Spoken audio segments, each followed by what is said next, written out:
let's get into it.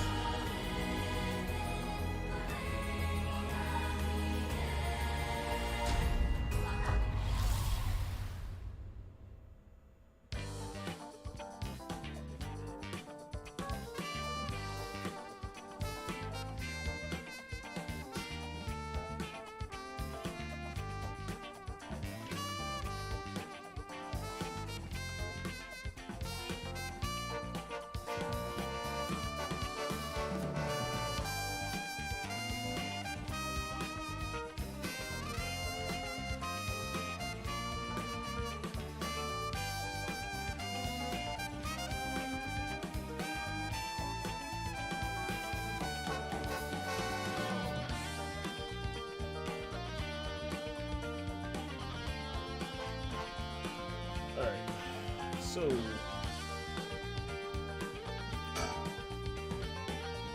something on my shirt gonna tell me I stink.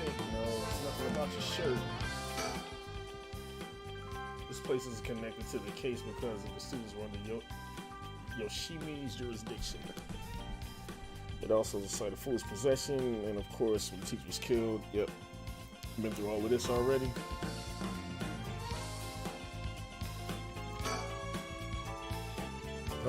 That's what is it? You want to talk to those girls? Yeah, I do. This divine intervention. We were brought here for a reason. This is divine. What? All right.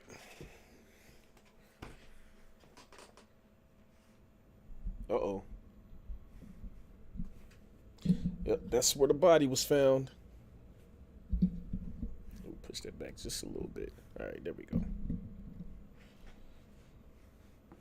Right. Hey, aren't you? You must be the high schooler skirting the child labor laws who I've heard about so much. Say that again? Sorry about that. He's with me. Mr. Sasumi, if that's how you feel, maybe you should look into improving my working conditions. I'd prefer not to work for free, to be honest. Don't you worry about that. If you help us out, you can have whatever you want. Boss's treat. Wait, really?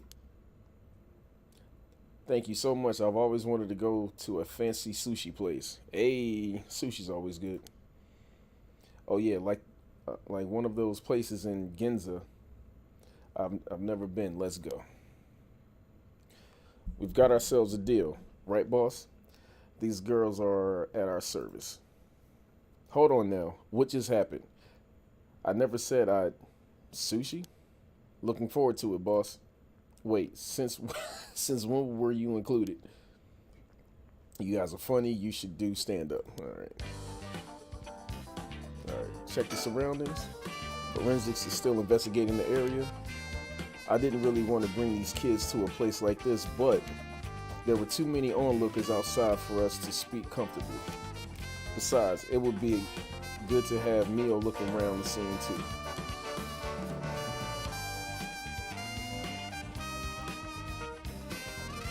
Scene of the crime, okay. What's that rope all about? It indicates where Jinochi's body was found. They moved his body, but this way we still have no idea of how it was found. Okay. Yikes, that's a little gross. You can even see how his arms and legs are,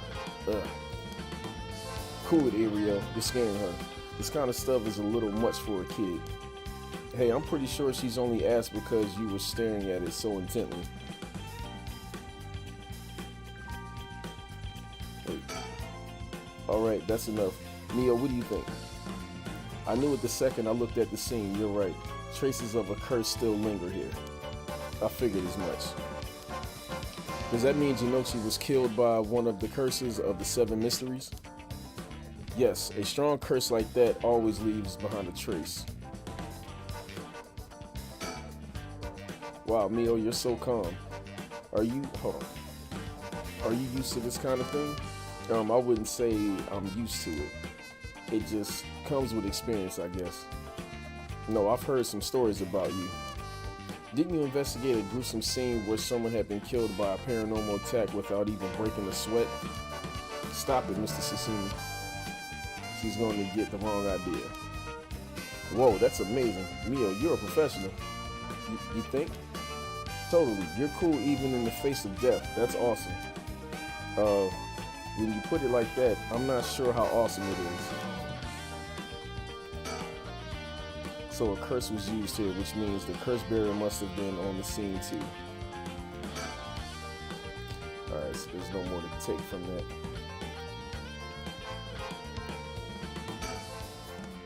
This is one hell of a coincidence, huh? That this random girl you know is already involved with the case.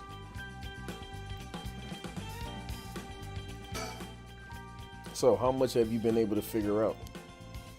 Well, I know what happened around midnight last night.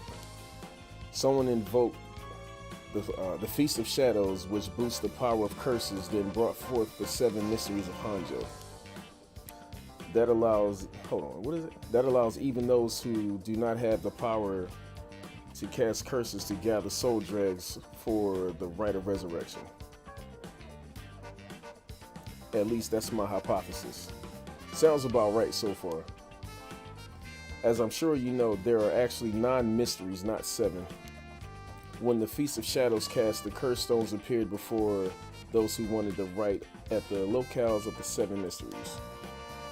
We've managed to gather 3 curse stones so far, including the one I got first, the Evergreen Beach. You got 3 already? Wow. We have the curse stone of the Fool's Procession. Well, Yako, the girl standing behind me, does.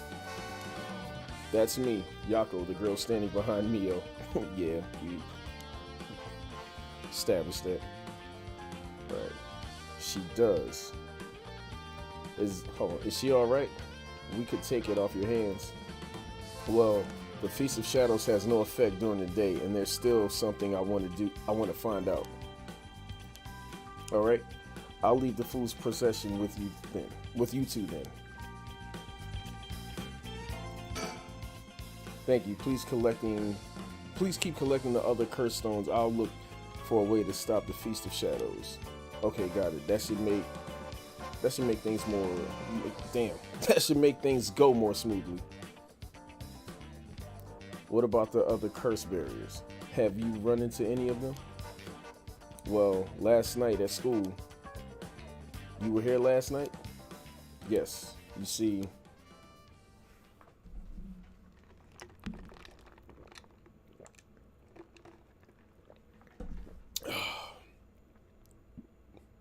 Huh. You two were using the spirit board. That's so cool. So that's when you ran into the curse echo. I'm glad you survived the encounter. Somehow, we managed to get away without accidentally setting it off. Uh-oh. The curse echo we saw took the shape of a woman missing an arm and a leg. What? A woman missing an arm and a leg, that's... Wait a minute. Let me look at my files.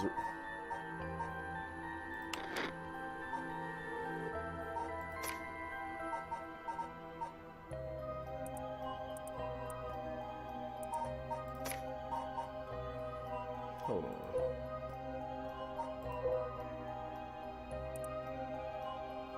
Wait, missing an arm and a leg. That looks like a woman missing an arm and a leg. Hold on, let's read this. Alright. Fishermen gathered this section and the canal ran through Hanjo. As their days came to a close and the fishermen gathered up their catches, a terrifying voice would rise up from the canal whispering, "Leave it behind, leave it behind."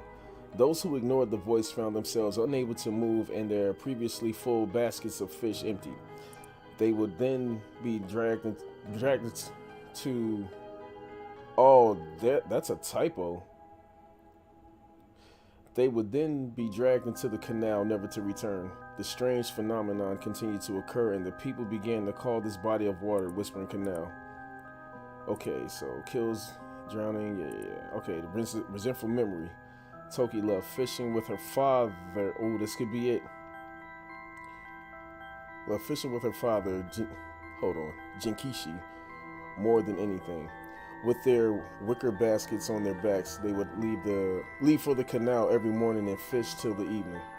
The miso soup her mother Koma made using the carp they caught was to die for. Her parents loved her dearly. One day, however, her father disappeared. Toki's mother went to look for him and never came back either. Those who came to express their concern eventually stopped visiting her out of fear. Toki continued to wait, all alone. Mother, father, where did you go? Don't leave me behind. Unable to bear the loneliness, she left her home and trudged along the roads until night fell. Neither her mother nor father were anywhere to be found. Tears stung her eyes. Suddenly, the sound of fish splashing in the water cut through the silence.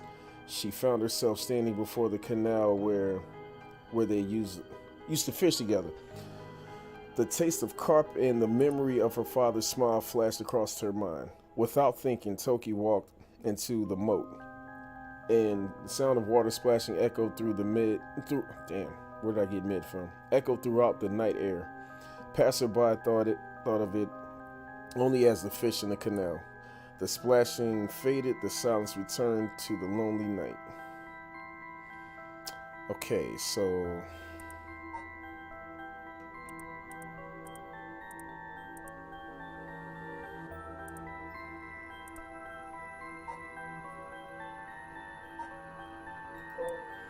backing up light, hold on.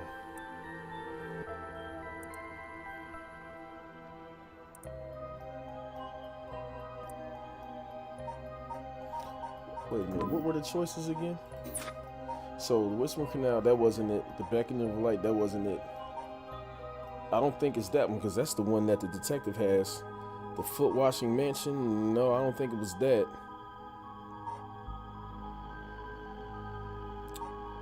Hold on.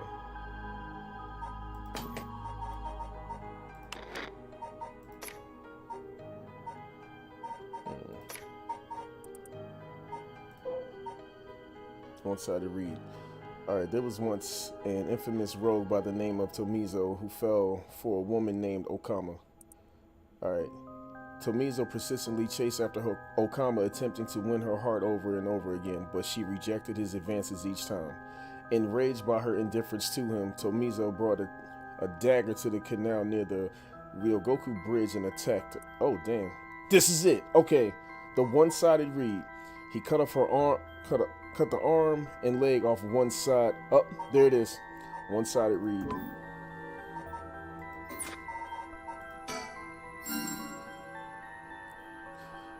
The one-sided read. This is bad.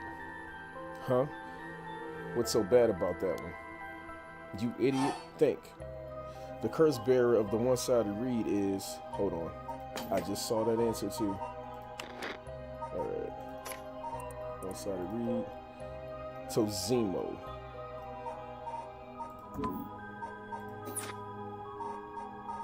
Wait. No, it's the woman's name.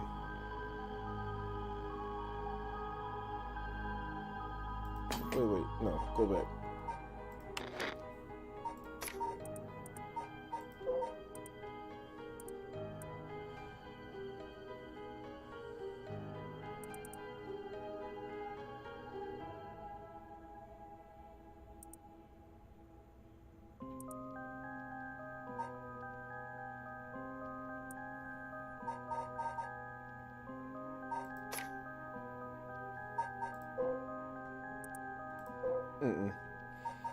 Wait.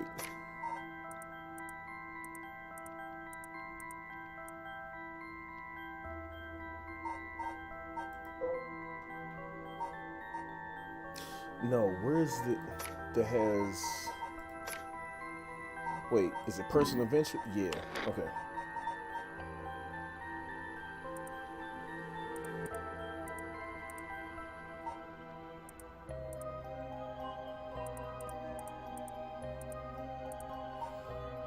Hold on, let's backtrack a little bit. Okay.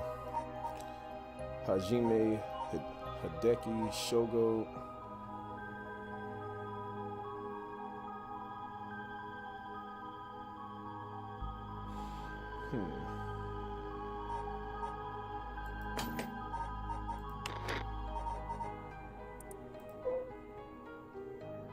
Oh wait, no, that was the juvenile delinquent officer.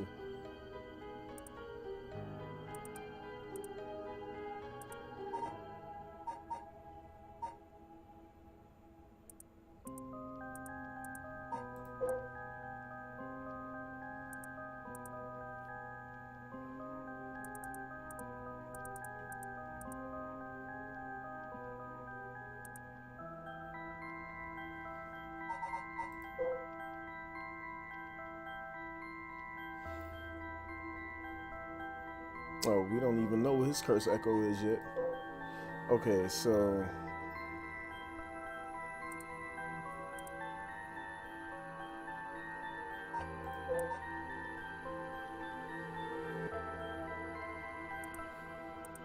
yeah, I mean it's a clever, it's but calculating university student.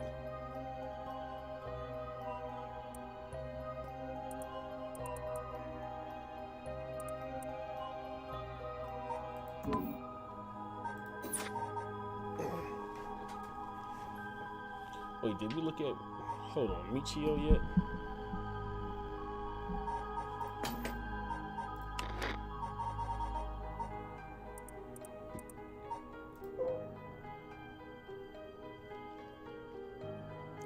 No, she doesn't have one. Oh wait, no, Michio's dead anyway.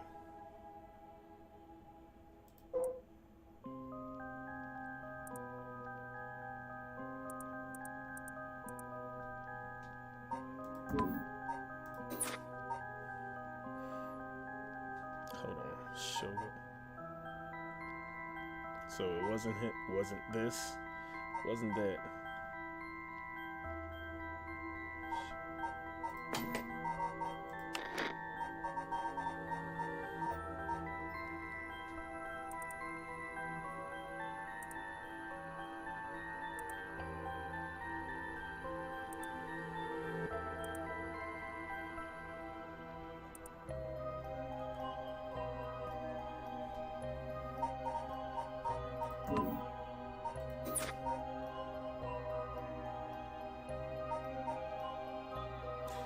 Hold on.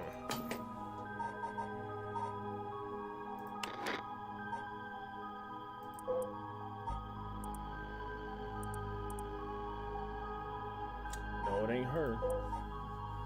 No, she's the haunting clappers. So it definitely ain't her.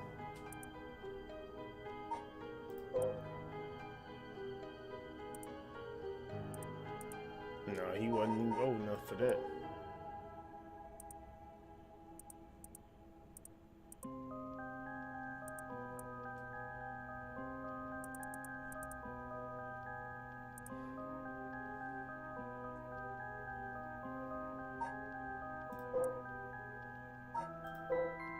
No, it ain't him.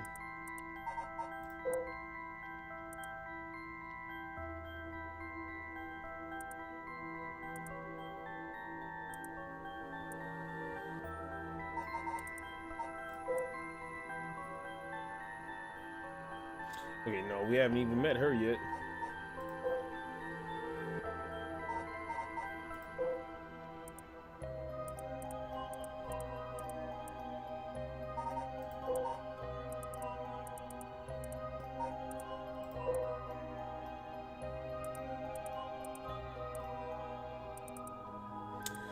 But damn, hold on.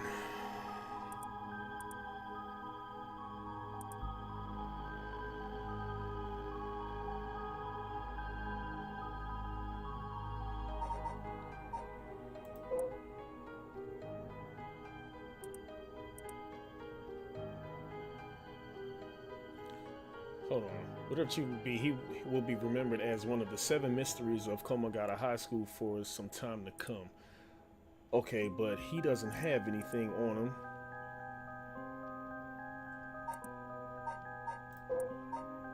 Ever burning lantern? Nope.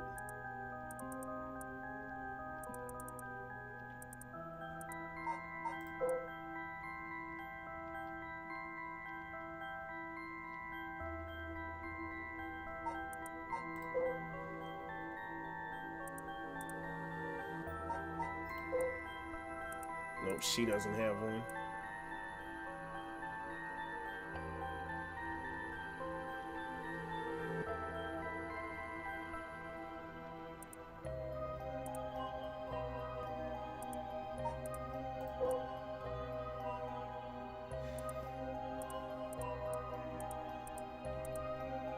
Yep, don't know what his is.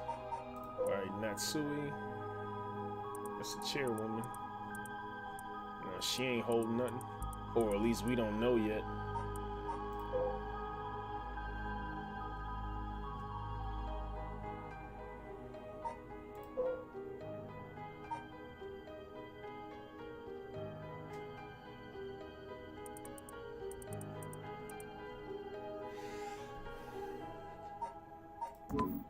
Damn, I really don't know.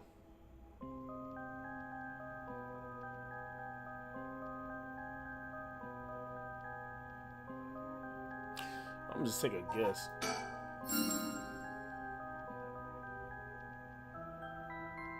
Oh shit! So that is. Wow, I literally took a wild guess. Damn, okay.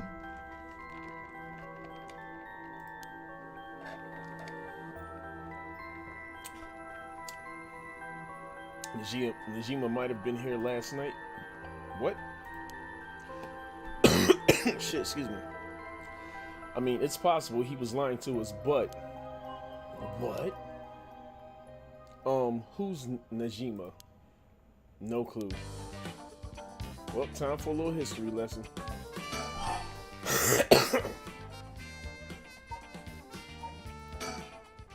So, Najima's trying to take advantage of the Feast of Shadows for his own nefarious purposes. Huh? He said he's going to massacre the city at sundown today? And he's trying to get your daughter too? God damn, come on, shit. Alright. That's why we've been trying to find him, but to no avail. Honestly, this information has been the most useful we've gotten so far. So just to be sure, could you tell me who else was at the school last night? Well, as far as we know, there was us, Mr. Jinochi, and one of our classmates, Hitomi. Don't forget old man Ashimiya. Wait, Hitomi? Do you mean Hitomi Okuda? Second year student? Well, yes. Why? Boss. She was here last night. I saw Hitomi earlier though, and she didn't seem like a curse bearer to me. You did? Did you talk to her? Yes. Would you mind if we asked you a few questions about that? Hitomi said she didn't want to talk to the police because she was afraid she'd become a suspect. So I can't tell you anything unless you swear you won't drag her into this. Ah, I see. Don't worry. This is about a different matter. A different matter? You mean about that police officer, Mr. Yoshimi? You know about that? Did Hitomi say something about him? Yes, she did actually.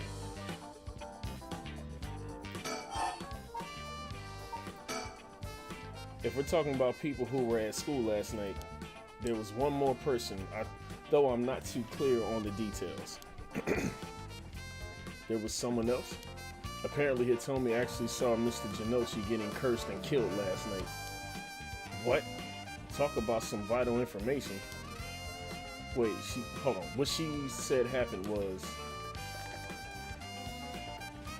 Michio was the one who killed Mr. Jinochi?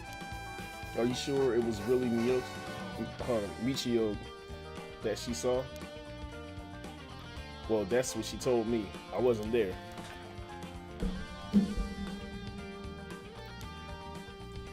That must mean there was another curse bearer here last night. Jinochi was killed by a curse, so someone had to have been there, whether it was Michio or not. Damn, boss, do you think it really could have been Michio's ghost? I mean, based on what we've heard, she does have plenty of reasons to be vengeful. Calm down. Just because the paranormal exists doesn't mean just anything is possible. It's still possible that Najima was behind Jinochi's death. But what about Hitomi's story?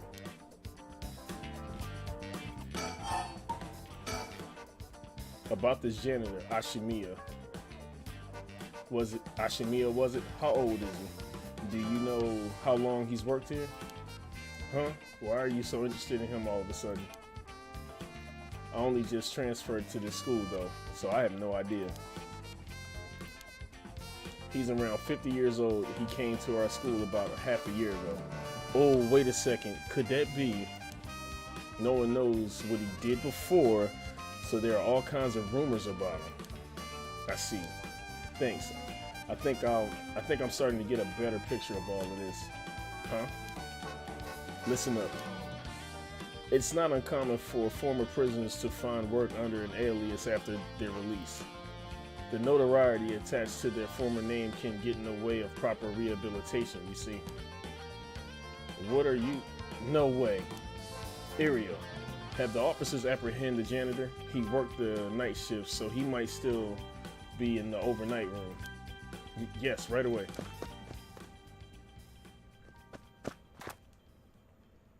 Boss, bad news. Apparently the room's been empty all morning. Sounds like they've been looking to question Ashimiya too, but couldn't find him anywhere. Uh-oh. That all but confirms it. Just one more thing to check.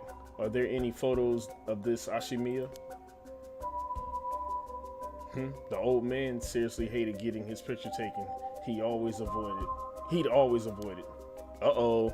Ariel, call an urgent search for Makoto Ashimiya. We can't let him get away. Yes, sir. I'll contact HQ right away.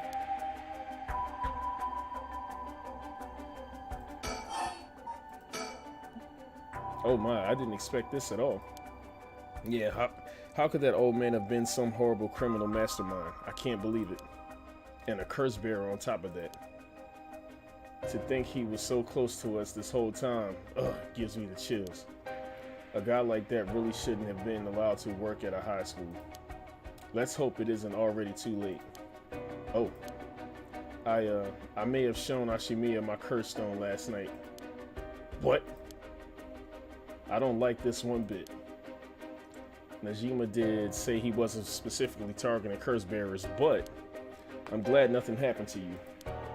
Wait, but then could it have been old man Ashimiya who attacked you in the hallway? I almost told him that you were still in the building too. What? You did? Yikes, good thing I didn't say anything. You might have gotten very lucky there, kid.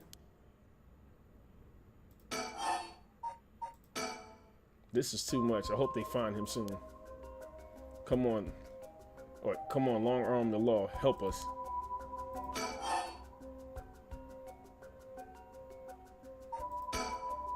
Hitomi did say that Mr. Yoshimi entrusted her with something. He did? What was it? Talisman, yep. Yoshimi gave her a talisman? Yes, apparently he also asked her to look for another one just like it. One that Michio had. What kind of talismans could they be? Boss. Doesn't ring a bell. But if Yoshimi was talking about them with his dying breath, they must have been pretty important. Did they find a talisman on Michio where her body was found? I'll check, but if they did, Yoshimi would have had plenty of time to retrieve it before he died. Right. Would you consider giving us Hitomi's contact information? I'd like to talk to her about this talisman. I'm not sure. She never opened up to anyone except Mr. Yoshimi. I'm no good, huh? I was friends with Yoshimi, though. You don't seem like too bad of a guy. Not all that scary for a cop. But I doubt that'll be enough for her. She really doesn't want to end up becoming a suspect. To be honest, she was even a bit wary of us. Well then. Do you think she talked to Yoshimi's fiance? Haven't they met before? Oh, they have. She told us about that. Yes, she might be willing to talk to her. Alright, then we better find her fast. You haven't been able to reach her? That's a little worrying.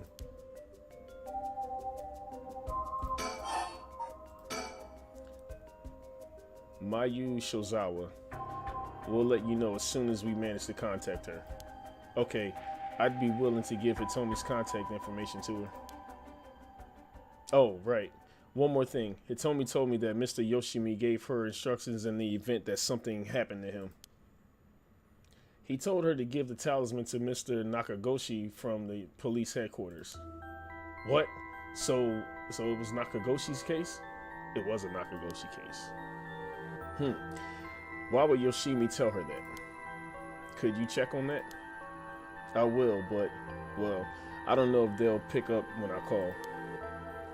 He is with the Paranormal Affairs Bureau. Is he with the Paranormal Affairs Bureau? Well, yes, Nakagoshi's the chief, but he's almost never in, so I don't really know the guy.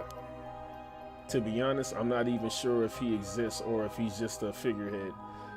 I've never spoken to him myself. All of Paranormal Affairs cases that are referred to as Nakagoshi cases. Jeez, what's up with that?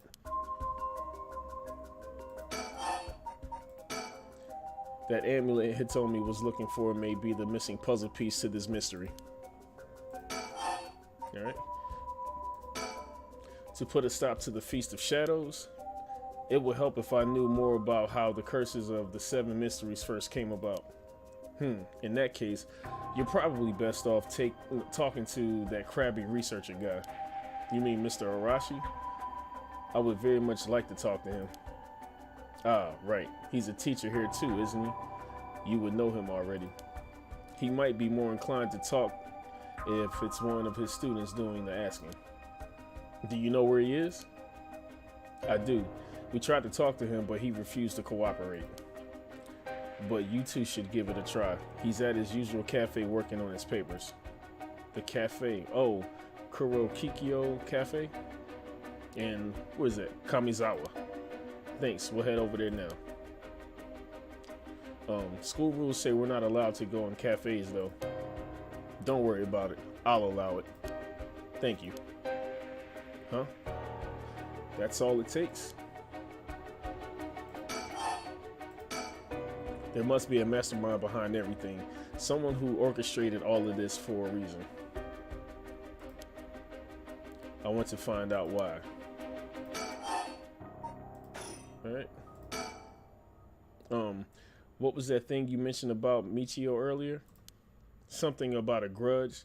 Do you know anything about her? What's your relation? I'm her friend. I was actually planning to resurrect her at first. Ah, I see. We gained quite a lot of information from you two. It's only fair we share as well. Tell her, Irio. Alright. Keep in mind that this is just a theory, though. Okay. After re-examining the crime scene, Yoshimi concluded that Michio's death wasn't a suicide, but a vehicular collision.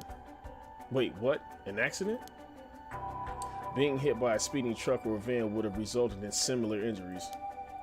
The investigation was ordered by Yoshimi, so it seems he had his doubts about it being a suicide.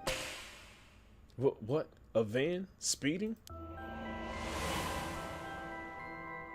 Yako, what's wrong? Are you okay? Ah!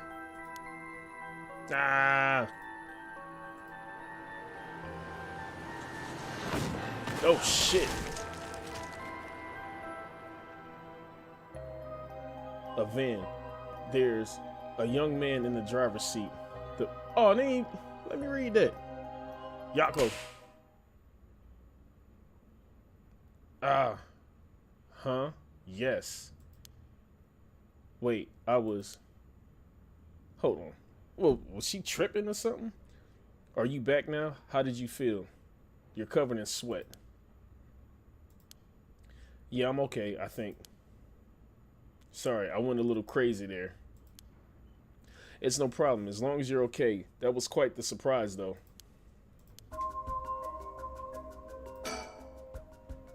Yoshimi talked to you about Michio, didn't he? Well, he didn't give me any specifics if you're wondering about that. So I don't know what was truly on Michio's mind either. Right. Do you have any idea why Jinochi was so scared of Michio? Well, about that. I'm not sure exactly how to put this, but I see. Well, I half expected it was something like that. Thank you for telling me. Sorry, it's hard to explain. I wonder what he got his hands on. I wonder what he got his hands on to be able to blackmail her like that. Michio, what happened? Oh, okay, so nothing left to say. So this is Yako Sakazaki, yeah. She was with Mio. Could she be a friend? Did Mio finally make her a friend? If she did, it would do this old man's good heart good. But I better not say that out loud. Don't want to make her look bad. Mio Kurosuzu. She's like a disciple of the paranormal affairs chief. I've heard that she helps out with investigations free of charge under the guise of training. Although she's my old boss's protege, she helped me out plenty while I was in the paranormal affairs. She may look meek, but she's got strong spirit, sense, sharp instincts, and courage, plus quite the brain to back it all up. That said, I can't help but think there's some kind of darkness following her around. Where the hell did I get allowing from? Okay.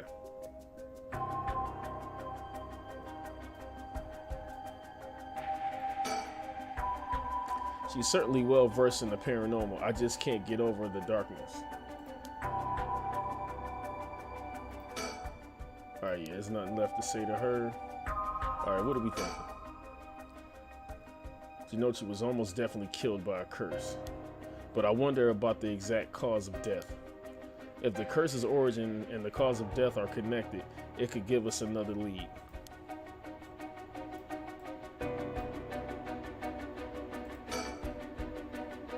Hey, Boss Forensics is calling. I'll go see what they have to say. Sure, thanks.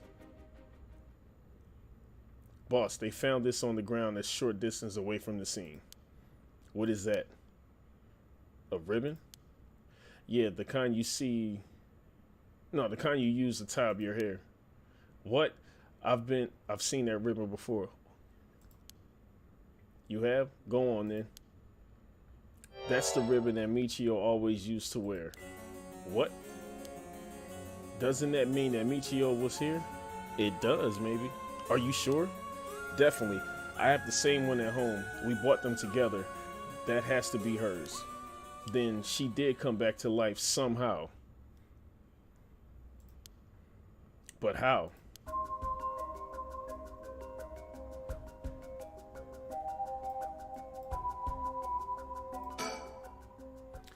If it was Michio and...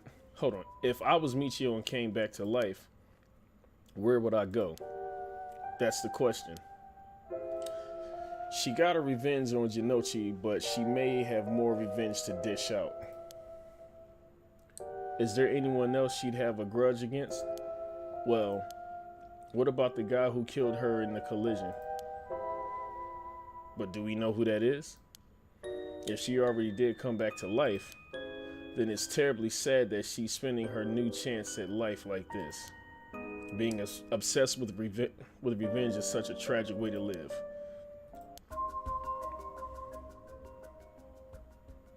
I'm afraid that's all we can tell you. Don't worry, you were a big help. Thank you. We should start our search for Najima and Mayu Shozawa. It might be worth it to check Michio's house as well, just in case. Let's use the school as our base of operations. If anything happens, go to one of the officers hanging around here. Got it. Thank you and good luck. We'll go talk to Mr. Arashi about a way to lift this curse. All right, boss. Let's get going whenever you're ready.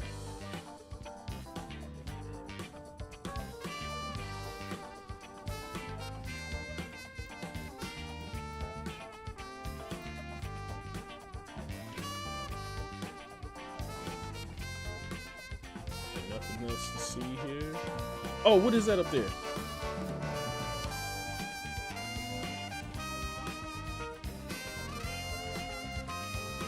Yeah, I thought it was something.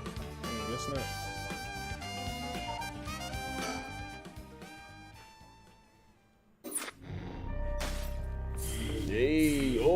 Let's go.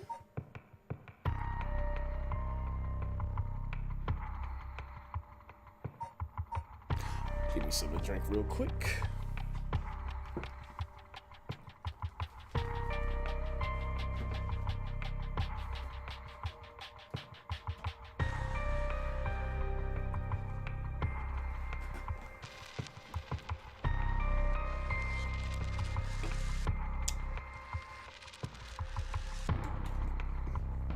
Dead or alive? Simon.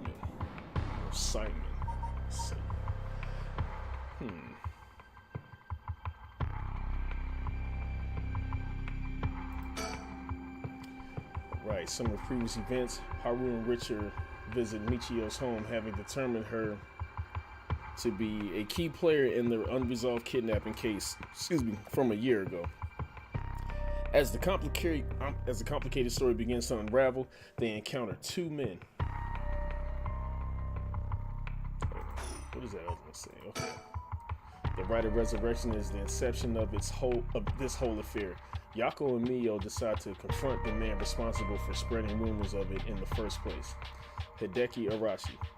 They found him at his frequent stomping grounds, the Kurokikyo Cafe. Kurokikyo?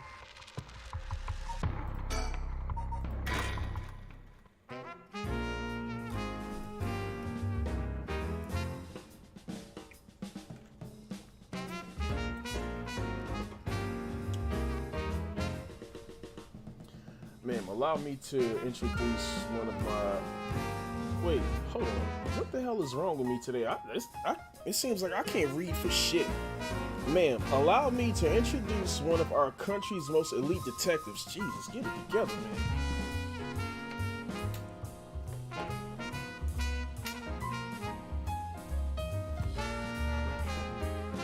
man. Right, the name's Jun Irio. I'd hardly call myself elite, but either way, it's nice to meet you. This here is the brilliant Chief Inspector Sasumi, and yes, he's just as rough and tumble as he looks. Sometimes I really don't know if you're complimenting me or putting me down. So you two are detectives? This is my client, Mrs. Haru Shigima. Her father's a big deal in the police himself, so remember to mind your manners. A big wig named Shigima. But boss, you know of this guy? Shit, I've heard the name, but I don't keep track of who's in the upper echelons. There's no need to worry. I'm my own person after all, and my father has nothing to do with any of this. Oh, did you hear that, boss? Looks like you're getting off easy again this time. Don't make it sound like I'm involved in some shady business. It ain't like that. You both seem rather jovial or jovial. However, despite being detectives, how rare. All the police officers I've met always been so dull. Well, you won't find any dull cops here. We'll round up all your criminals with a smile. That's our motto. How lucky. Keep it up. Just hold on one second. This is the first I'm hearing of that. Well, you're right about them not being your typical detectives. I thought we might cause trouble standing in the middle of the street talking like this, but so far we haven't drawn attention. Then again, that might just be because nobody wants to get involved with the case. A young and energetic detective, he seems to have a strong sense of justice. If my son had the chance to grow older, perhaps he would have become an officer just like him. It seems like he's got a lot of experience working the streets. Most of the officers I know are the bureaucratic desk jockey types. The contrast is rather striking. What brings you here, Richard? You on the case? That's right, I'm picking up the police's slack. I trust you remember the kidnapping and murder case from a year ago. Oh, I remember now. You're the Haru Shigema from the kidnapping case. Huh? Did I miss something? Don't be an idiot. It was the case where Munisada Shigema's grandson was kidnapped. Which must have been your son, ma'am? Indeed, the story was suppressed by the news. In the end, it was considered a huge failure on the police department's part. Most of the investigation was conducted in secret. And unfortunately, the department is unwilling to reopen the case. Any investigation carried out afterwards turned up nothing at all, which is why I'm now on the job. So they never caught the culprit, huh? That's rough. So your findings have brought you to this place then? That's right. An individual connected to the case used to live around here. Used to? That's right. As of last week, they're deceased. We'd hoped to talk to the family. No one was home when I checked last time, so we figured we'd try again. Interesting. It sure doesn't look good on the police to be mishandling cases like these. If there really was a culprit, it should be our responsibility to bring them to justice. Well, I do consider the police my people. So, you consider the blame to be shared. You've got a stern side as well, I see. It sure doesn't look good. Oh, damn. Alright, never mind. By the way, ma'am, this might be sudden, but there's something I'd like to confirm with you. And that is... Do you happen to know anything about the 7 mysteries of Hanjo? Sorry, Chief, but that's hardly... With all due respect, investigator, I think my question was addressed to the lady. Damn! If you insist. What do you say, ma'am? Can you tell us anything?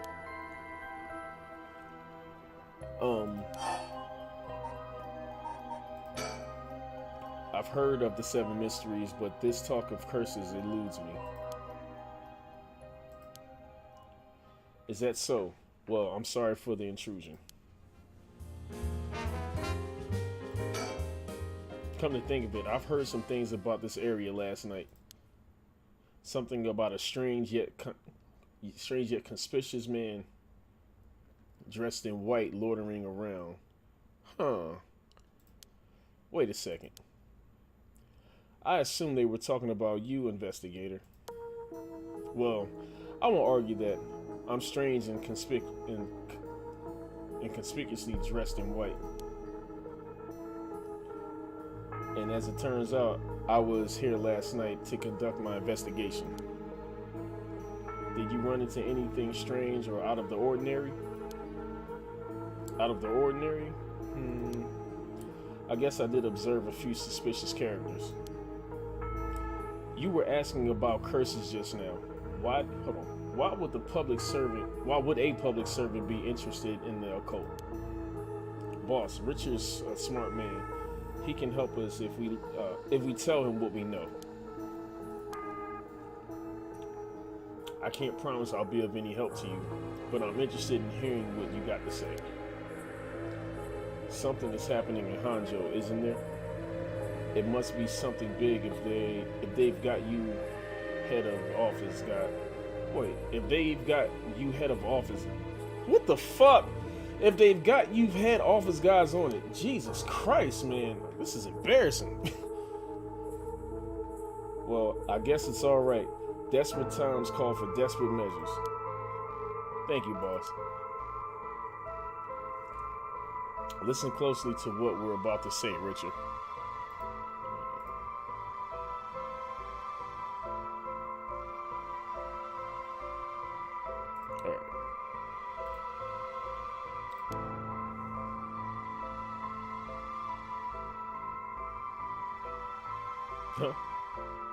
So by using curses to commit murders, These people collect soul dregs to perform the rite of resurrection, and these curse stones are somehow connected to the seven mysteries of Hanjo. It's a tough story to swallow, but I don't see a reason to doubt you either. Alright. We figured the strange occurrences happening around here recently are connected shit to these curses. To get the situation under control, we've been searching for the curse bearers to confiscate their curse stones. Do you have any information that might help us? That's tough. I never expected curses and other mumbo jumbo to play into this all. But if we're talking to shady characters,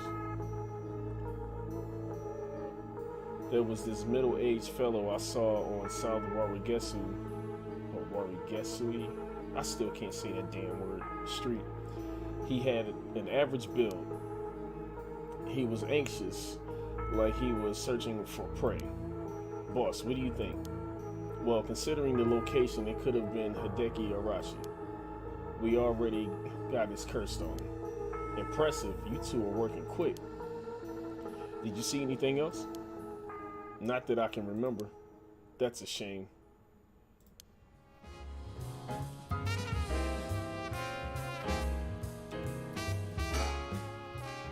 If you see any characters who look like they might be carrying a curse stone, it'd be a huge help if you let us know.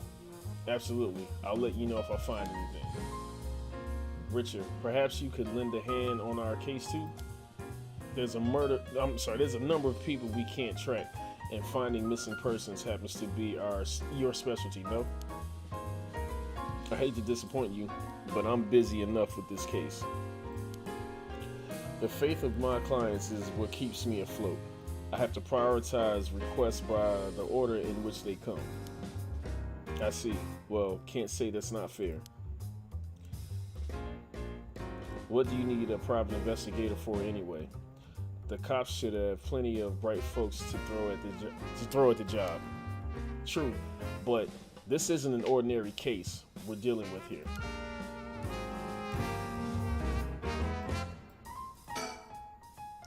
I guess knowing how to deal with cops is also a part of an investigator's job.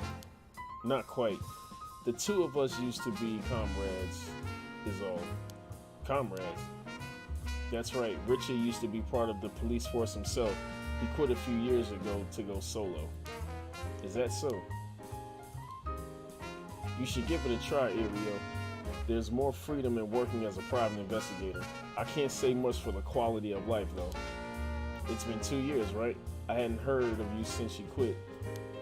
I didn't think your business would last, but here you are. Hold on. You sure you don't want to return to the force? We take you back with open arms. What? To sit on my ass and watch the birds fly? I'll take a pass. I don't belong in that world. Come on, Richard. We need your talent. The public needs you. Nah, you don't. This is my calling. The police will manage just fine without me. I'll keep on trying. Huh.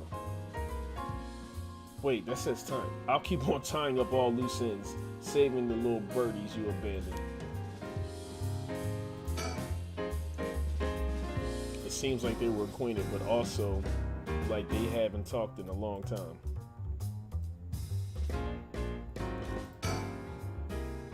I can't believe you were actually part of the police force once. There's a story behind everything, man. I don't regret my time on the force. I wouldn't have the connections I have today without it.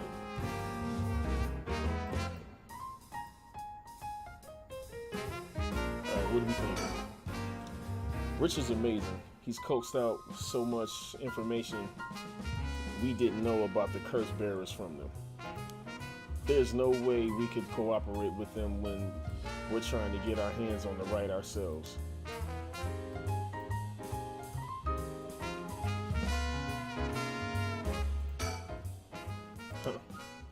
By the way, that reminds me, Richard. Yes? You said the person who used to live here died last week? Hold on, you wouldn't be referring to Michio Shirashi by chance? You knew? I thought so. It seems like we're here for the same reason then. Seriously? Michio was involved with curses and magic? Strictly speaking, the curse part isn't our concern. We're looking into Yoshimi's case. Yoshimi? Oh, right. Hajime Yoshimi's.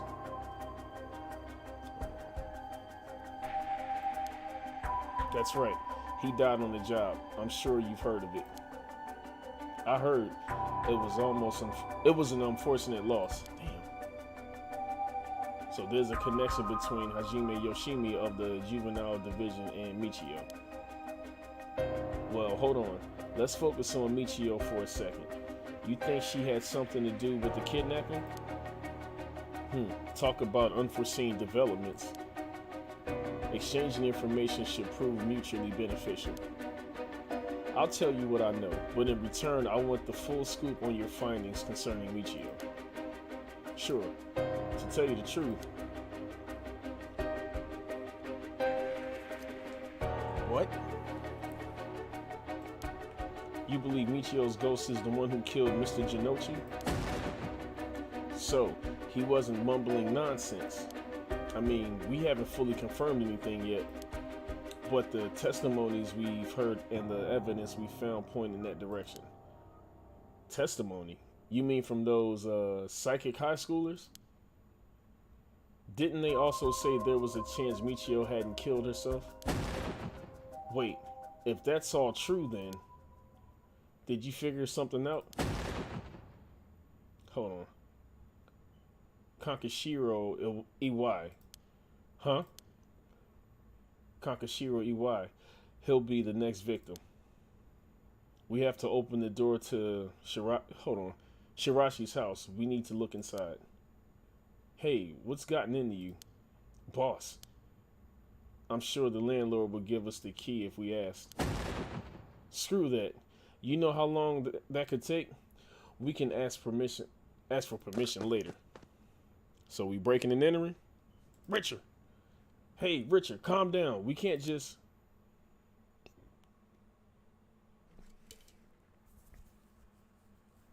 Take that, you shitty door. That's how you do it. Get in. Richard, get a hold of yourself. I see you're still the same as always. Everyone, come quick. Look at this. Oh, shit!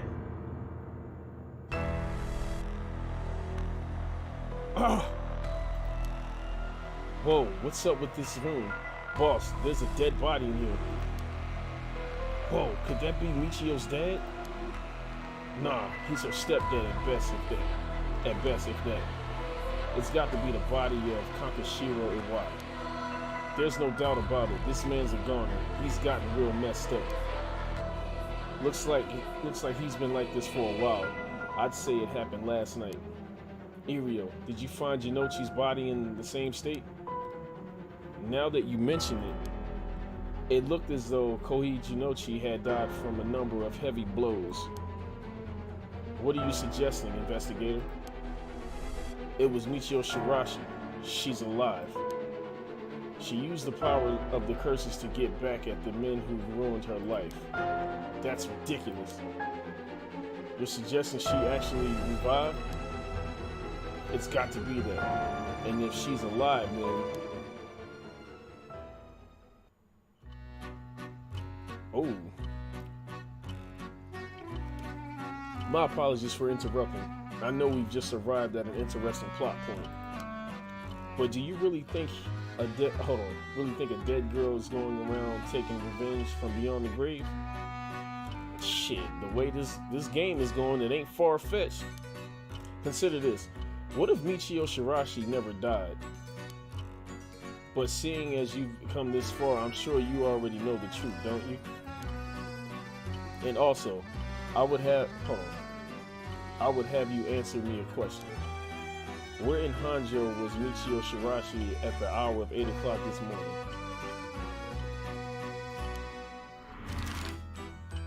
Hold on. Fuck, I don't remember. Persons of interest.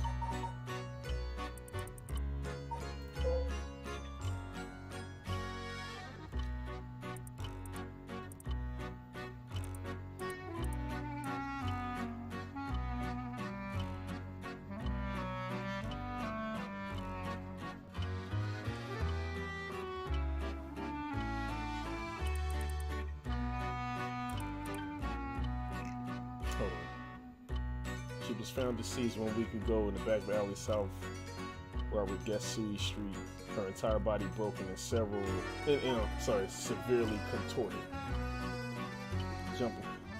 And there was no suicide note. The police based their conclusion on interviews with Michio's peers. A student.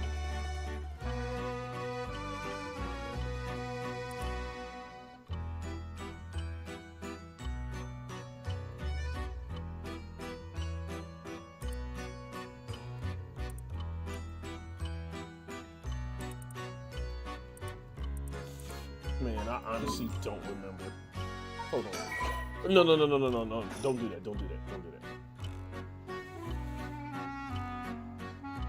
8 o'clock this morning.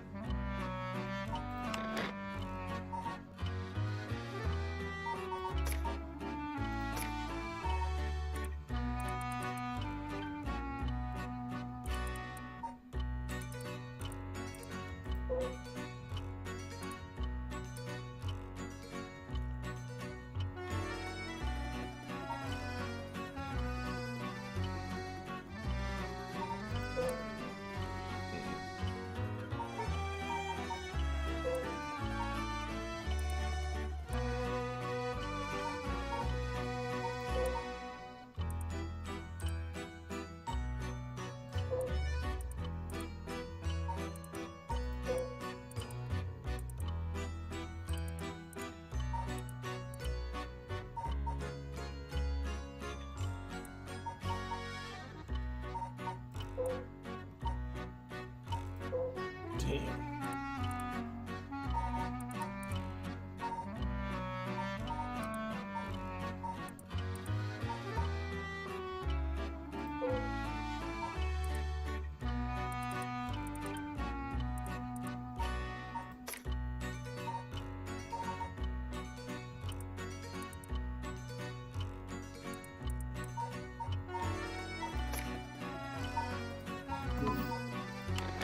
Wait. Oh, I just looked at this.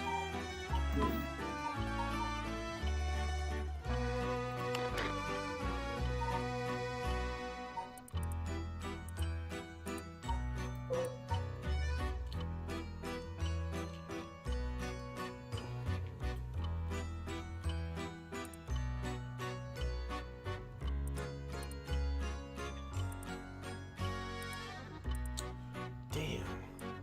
I really don't remember.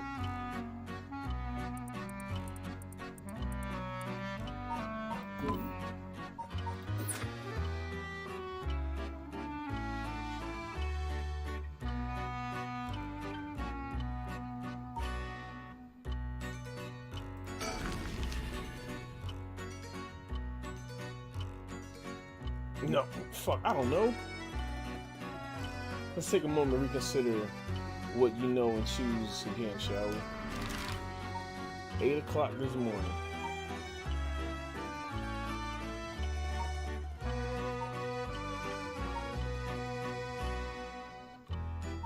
Toledo River?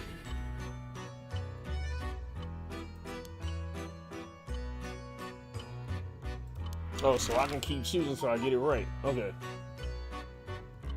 I suppose.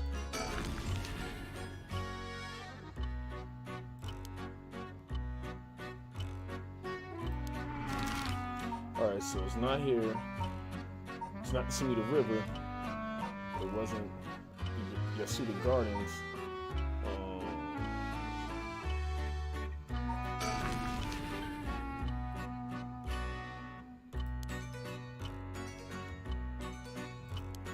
Alright, so she wasn't at the crib, and she wasn't at this bridge.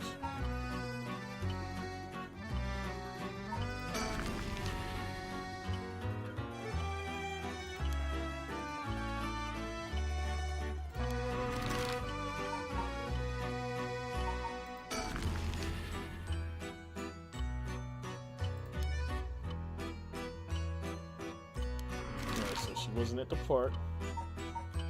Well, not this park anyway. What about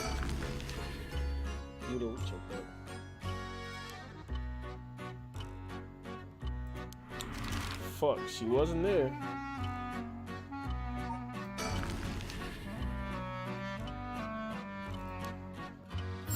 Yes. So she was at old girl's crib, the candy shop. You got it wrong 7 times. Well, it's a trivial matter. It may have been easier to reach that conclusion had you considered the cause of death. Hold on. Let's get back to the story then, shall we? I've taken up enough of your time.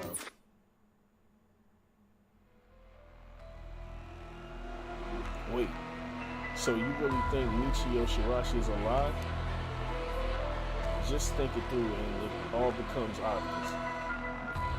It tracks, but do you really think that girl could have managed all of this? First of all, Iriel, go report this to HQ. Understood. I'll get on it right away.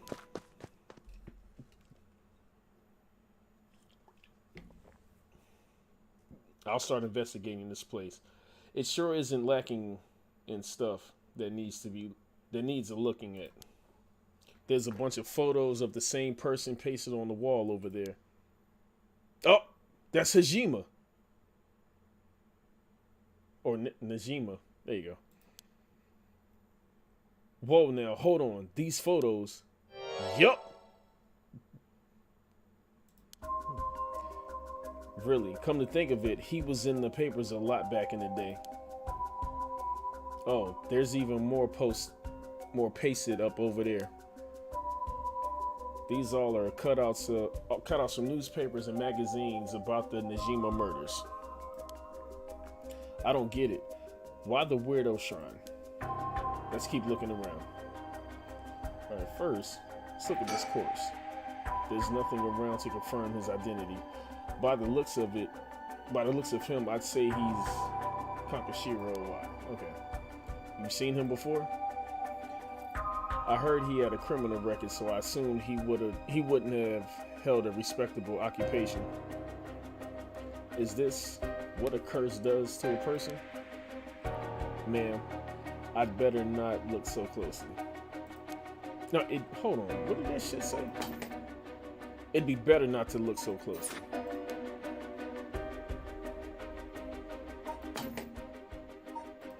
It's amazing. What?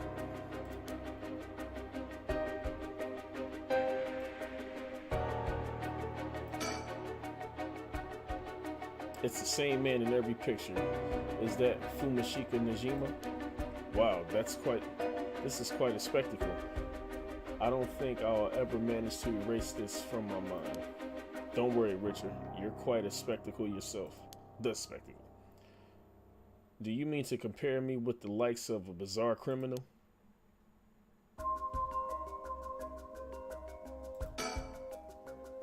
Look at these pictures of Fumashika Najima cut out from newspapers and magazines. Whoever put these up was obsessed. I wonder what their intent was. You think the Shirashis are somehow connected to the Najima's case? Perhaps they did this as to not forget a grudge or something. It's crazy to think Najima might be involved in all of this too. Do you think he might have anything to do with the body here? Maybe. The man's already out on parole. He's a curse bearer with a curse stone now. He announced that from sundown today he'll be going on a killing spree. That he did. Oh dear. There's an emergency search underway as we speak, but no one's yet managed to get a hold of the bastard. So he hasn't changed his ways. That doesn't bode well. To tell you the truth, the lady here isn't completely unconnected from the Najima murders either. You don't say. That's right, we talked about it last night. 20 years ago, I found the hand in the Sumida River that brought the incident to light. You don't say. You were the kid from back then? You were really brave. You did a great deed. Were you the detective I spoke with? I had no idea. So you had so you two have met before. Fancy that. I've been worried that Fumashika Najima might bear resentment towards you, man. You might be right. Unfortunately, that asshole is quite the resentful type. Oh dear. That asshole, I wonder who put the idea into his head. And now he's got the one-sided read too. He's threatened to massacre the people of Hanjo at sundown. Seriously? On top of that, he's been itching to get revenge on me as well. Of all things, the man's gone and threatened to kill my daughter. Damn, that's quite the threat. Certainly you can't afford to stay put here. The fucker wants to get us all antsy. When I finally get to arresting him, it'll be with a cool head. Not gonna give him the pleasure, huh? Well, excuse me, if Iwai and Fumashika Najima have anything to do with each other, then this room might hold a clue to Najima's location. Let's hope so. It's off-putting to look at, but I can't help but wonder what in the world this is. They're magic runes. They're used in Western black magic rituals. Most of the time, they're useless imitations, though. I wouldn't get too excited about it. Oh my, who knew the chief inspector was such an expert on the occult? I just chanced upon that information. That girl with the spirit sense we mentioned, she's pretty informed on the subject. Someone was attempting to perform Western black magic in this place. Pretty absurd if you ask me. Of course, the person in question was dead serious about it all. Uh-oh, files updated. Western black magic. While magic is often classed as a branch of mysticism or may variously refer to the likes of witchcraft or astrology, here it refers specifically to Western black magic. In the Middle Ages, the line between science and magic was blurred, with the pursuit of the supernatural considered a legitimate academic discipline. Astrology was regarded akin to astronomy, while alchemy was accepted as scientific fact and would eventually evolve into what is known today as chemistry. Okay. One discipline, however, was considered wicked and shunned accordingly: black magic, the practice of using magical knowledge to strike a bargain with demons. In contrast to the socially acceptable subject studied by the intelligentsia. I hope I said that right. Black magic was most prolific among the lower classes. It was the common people who suffered most from the ills of the day: war, famine, and sickness, which perhaps led them to seek aid from unholy powers. As hearsay, these rituals and spells were nowhere to be found in the orthodox modes of teaching, but instead were recorded in tomes and dubious credibility.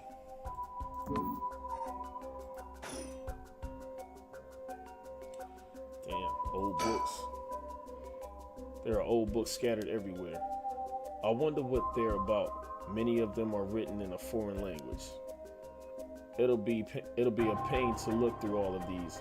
Let's save them for later and continue to look around. Oh, sliding door. The sliding door leads to the kitchen. It barely fits the frame. This drawer is really old. Chief Inspector, do you mind if I look inside? Huh? I mean, in normal cases, only the police would be allowed to touch things, right? Right. Irio isn't here, so let's take a look at it.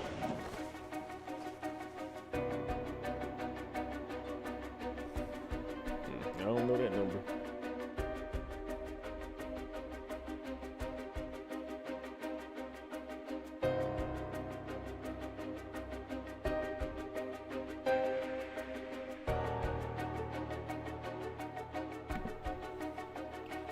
Alright. There's just clothes in here. Not much variety either. Can't say they were big spenders. Well, I was hoping to find a kind of talisman here, but I guess we're not so lucky. I see. Thank you anyway. With the window and storm shutter closed, no light gets in here at all. It's pitch black. The neighbors mentioned they started to keep the house shut like this not long ago. The person who put all these photos up must have been obsessed with Najima. They might have had some relation to Najima's victims, or perhaps it was the opposite. The opposite? What if it wasn't loathing, but admiration? But then, these aren't just cut from publications. They even snapped a number of shots of their own. They must have admired him. Why else would they have collected so many pictures? Whatever the case, it's certain they were obsessed.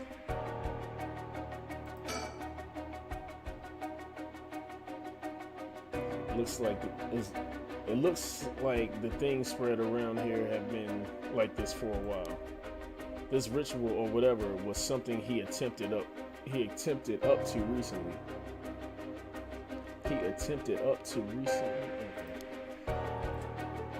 Plenty of the neighbors mentioned having heard strange mantra-like noises coming from here during the night. You think Awai was the one chanting? Hard to say. Could have been one of the Shirashis as well. If we look through these books in the back, we might learn whatever it is they were trying to do.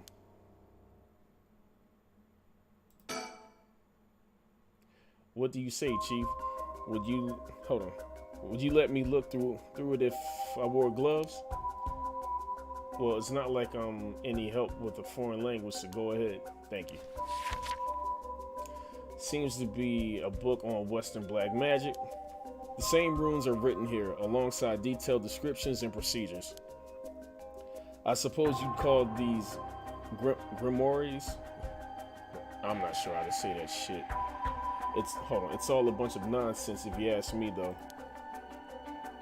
If you think this Awai guy was studying, do you think this... Hold on, let's start this shit over. You think this Awai guy was studying them? Perhaps to perform some kind of ritual? There are a bunch of handwritten notes beside the... grimoires, I guess?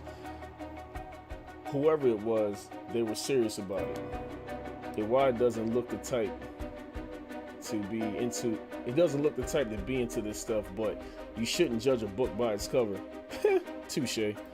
But why would he be studying black magic? According to the materials, this here rune is for the restoration of youth. Perhaps he was trying to become young again. This over here seems to be black magic related to resurrection.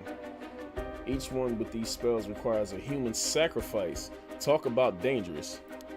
Resurrection, like the right? I guess no matter what part of the world, people will turn to the occult for similar reasons.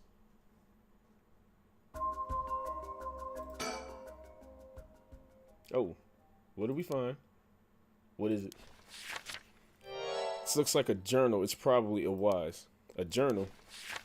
Mm-hmm. His writing is surprisingly thorough. It's almost as if he was writing a report for someone. Oh, wow. Now, this is something. What is it? What did he write? This is quite the find. Let me give you a summary. So, this Kakashiro Iwai fellow, he'd been searching for a spell to restore youth for years. So he was into black magic from the start.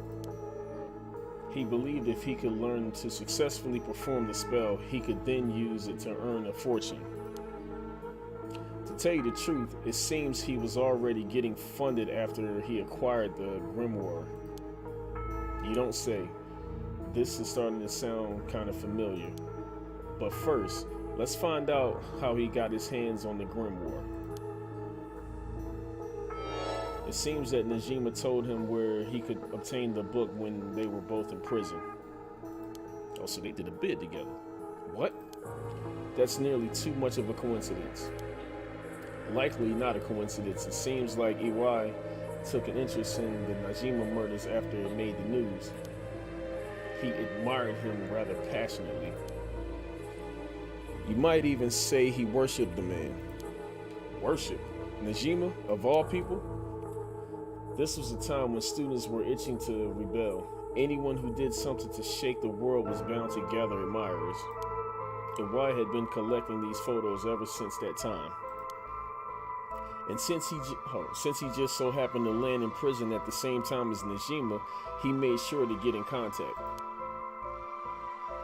This is a lot. I mean, even having it all laid out like this, the thought of Najima being involved with these grimoires is staggering. I don't think we ever had anything pointing to that. What's the connection? To be honest, it's a shock to me too. For years, we've been scratching our heads over the motives behind the Najima murders. Yup, it's been a mystery to us all from the very start. Whoa now, wait just 1 minute. Do you think... No way. Are you saying... That's right. The murders might have been for a ritual. He was attempting to perform black magic. The instructions written down for the sacrificial offering match up exactly with the acts carried out by Najima. You've got to be kidding me. So that sadistic crap he was doing was all for black magic. That's what the evidence suggests. However, Najima tried to do some type of resurrection ritual, but Awai had different motives. Chief Inspector, you might think this is all the stuff of fantasy, but that doesn't refute that Najima and Awai were both acting in earnest. This is batshit insane. You're telling me that nutjob did all of this for some hokey pokey resurrection? Shit, resurrection. That means there must have been someone Najima wanted to bring back to life. Damn, that's it. That has to be it. Fucking hell, it all makes sense now. What is it? So, about the Najima murders, there's some information that's been kept from the public. Go on. When we broke into his house and arrested him, we also found a baby. Oh shit. A baby. Wait, did she die? It was a girl, looked to be about 6 months old, but she was covered in filth. She looked so weak and sickly. We called the medics right away. If we were a second later, I'm sure the girl would have died. Oh, so she didn't die. So was Najima the father? He told us he'd found her under a bridge. Wait, wasn't there somebody mentioned something about that? He found her? She was abandoned? I've heard of parents threatening to leave their child under a bridge as a threat, but to think it really happens. I suppose there are those cases with the dead newborns found stuffed in coin lockers. So it's not without precedent. Whatever case, we never found out the truth. But there's one rumor from back then that I could never get out of my mind. And it's starting to sound more likely now. Well, I'm sure this isn't the first time you've heard of it. Many believe Najima's guilty of more crimes than what got him convicted. Back then, a lot of girls went missing. Yeah, I remember all of that.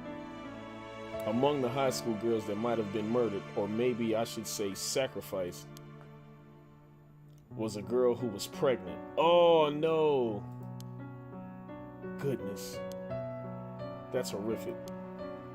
He killed her and dismembered her body. And we thought maybe the baby we found is what he pulled from inside of her. Damn. Don't misunderestimate me. This is all speculation on top of more speculation here. But if I for one ever believed that man would just take in a baby he found her under a bridge. Taking a baby he found under a bridge. I'm adding extra words to shit. I'm feeling sick. Uh-oh, here it comes. Stay strong, man. I know this is hard to hear. Like I said, don't take, like I said, don't take that to be the full truth. We were running on speculation back then. Now that this whole resurrection magic has to come into play, we should consider the possibility it was his child. And that maybe, hold on, and that maybe he was trying to revive whoever the mother might have been. Oh. It's just a theory, but my life would be a tad easier if it were true. That's an interesting thought. If there's anyone Najima would want to resurrect a deceased wife is a good guess, isn't it? The fact that he obtained the cursed stone suggests he has an interest in the rite of resurrection. Damn, you're right. And here I was thinking he was only after Curse's power to massacre. The Curse's power to massacre.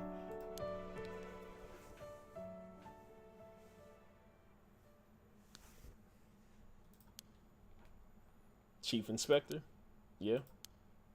What happened to the child? Without a birth registration on file, best we could do is find the girls some suitable foster parents.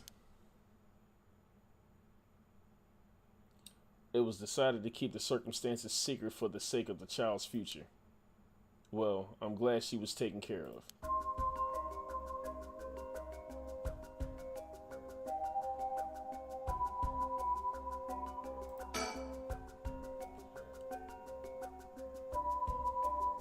Cruel is what it is.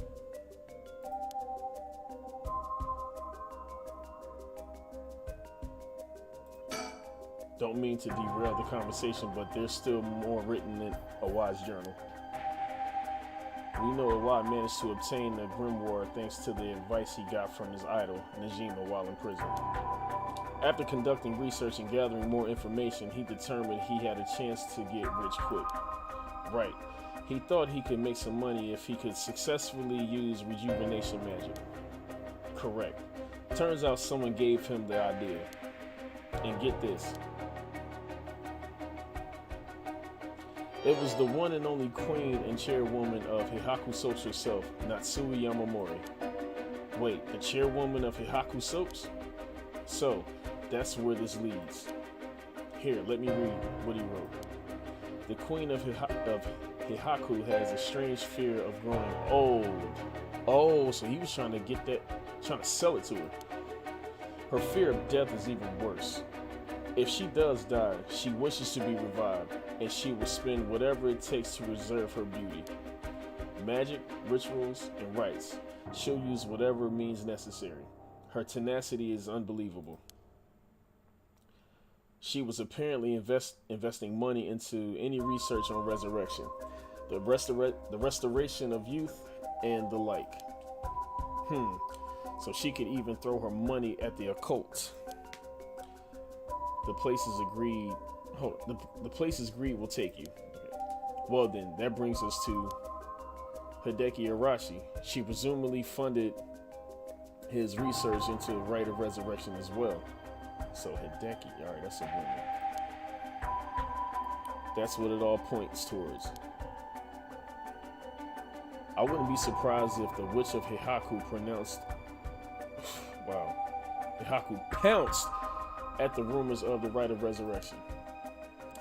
It's starting to sound likely. I might also... How the fuck? Come on, man, get it together. It might also be why she's spreading the rumor about having godly powers. It's a convenient cover for if she becomes a young woman. Godly powers? What's that all about? You can't ignore that. Either way, I think Iwai took the payments he was getting for his research to seduce a family into taking him into keep a low profile. Taking him in to keep a low profile. The Shirashi family, Michio and her mother, Toshiko, were just unlucky marks. And this is where you get involved. Are you feeling steady, ma'am? Huh? This has something to do with me?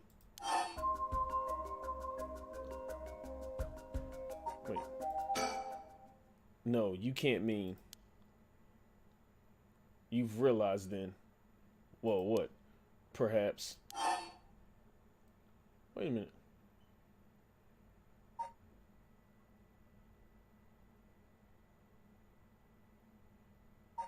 Hold on. What connection she got with these people?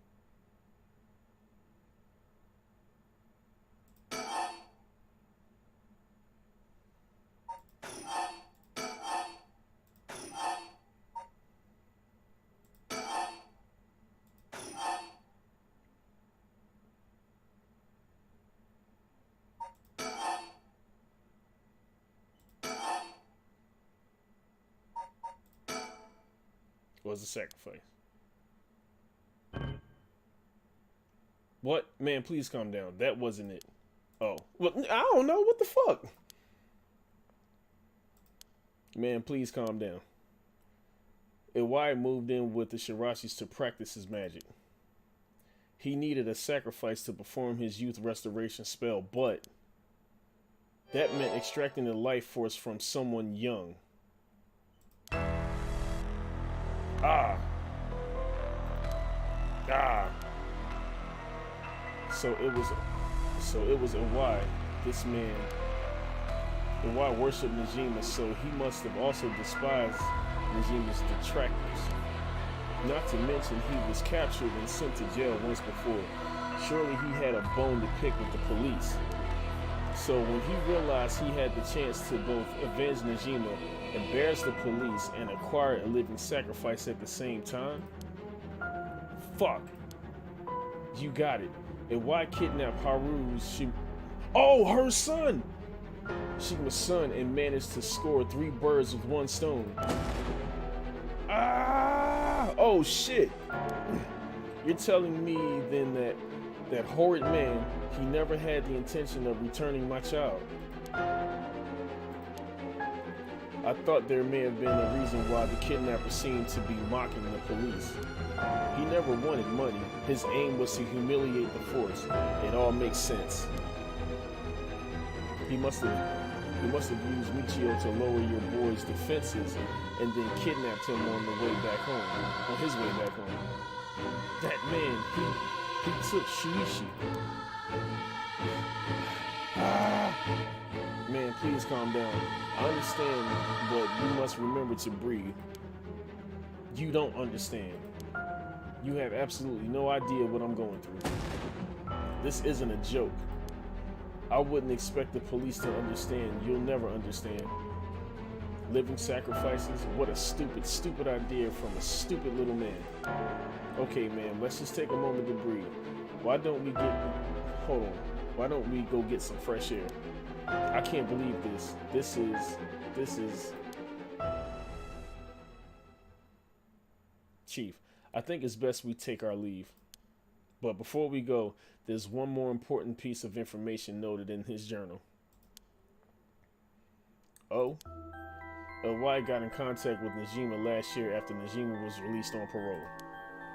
He provided him with accommodation and financial support. Is that so? He managed to find a hideout for Najima to stay in. Damn it. If anything, rather than use his money to support the Shirashis, it seems most went to Najima instead. If Najima is lurking around anywhere at the moment, it's probably in that hideout. Did he write where it is? Unfortunately, no. Not that I can tell. But it seems Michio knew where it was. If she never met with Najima in person, but she was made to go in and clean up among other things.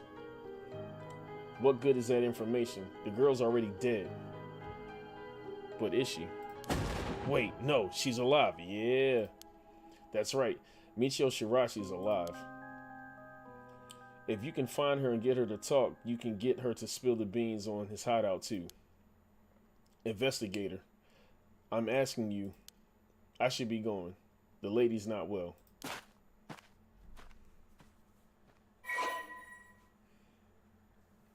Uh-oh.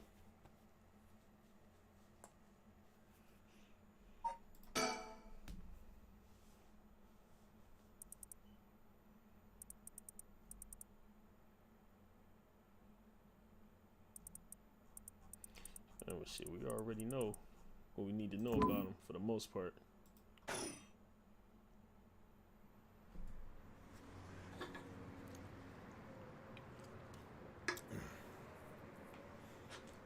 Time for another drink.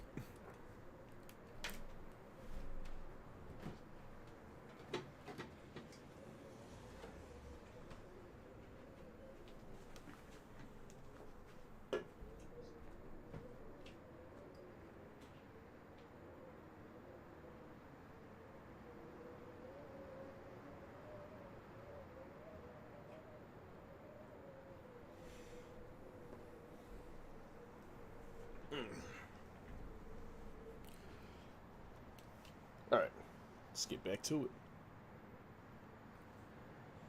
Are you feeling better now that we've gotten some fresh air, ma'am? I'm fine.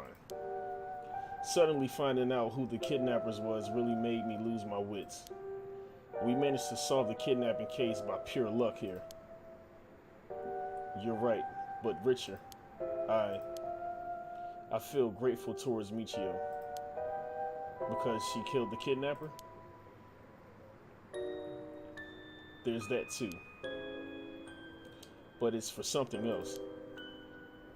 If Michio's the one killing all these people,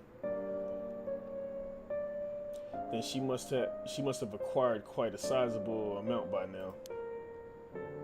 Soul dregs, I mean. Hey, Richard. Whether the kidnapper's dead or alive, it doesn't mean a thing. Revenge won't bring my boy back. And if Najima is planning to cause a massacre to collect soul dregs, then all the better.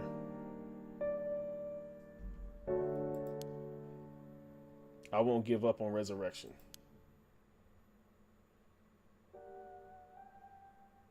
So, I'm counting on you. Yo, this shit is getting good. Oh my god. Alright, now let's see. Alright, the two girls, the progress that they've made. Alright, so they went to the cafe.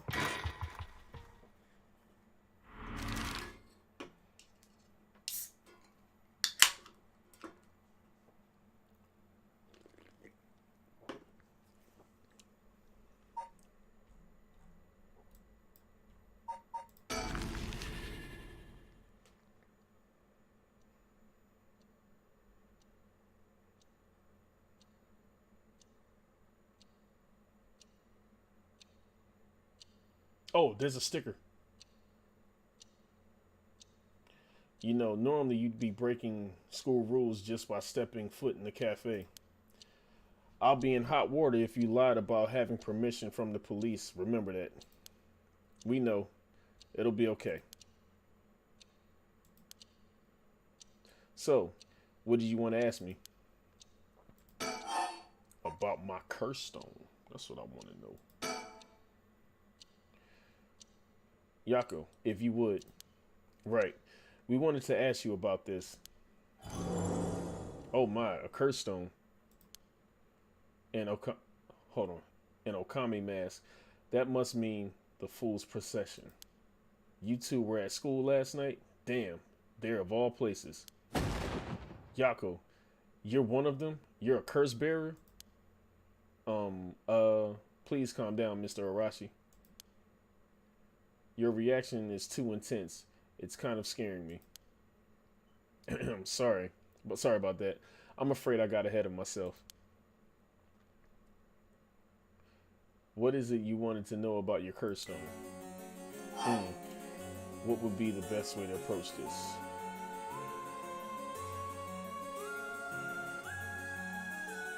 Shit, I don't know.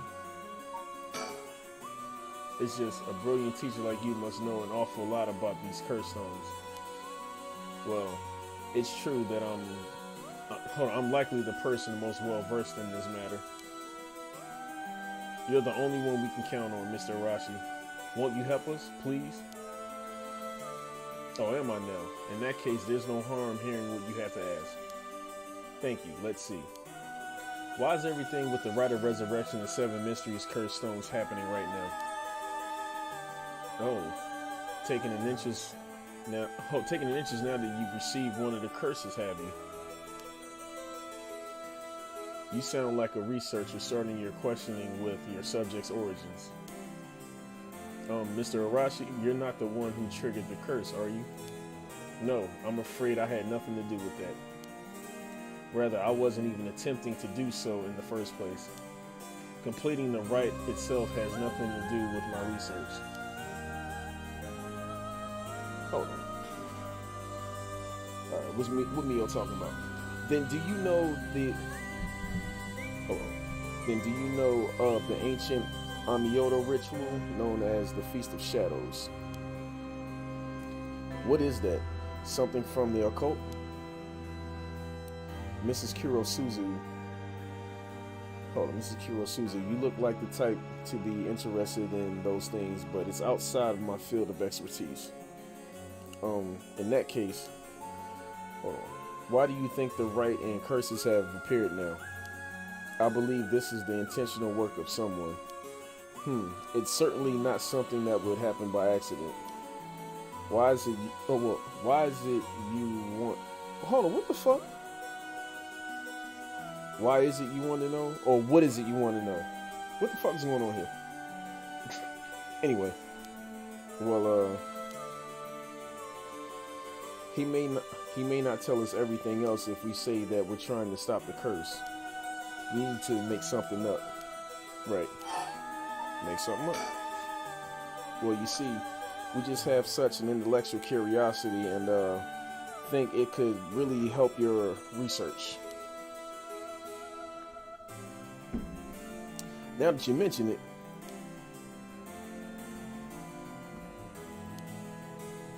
it seems like he's reluctant to answer. Then how about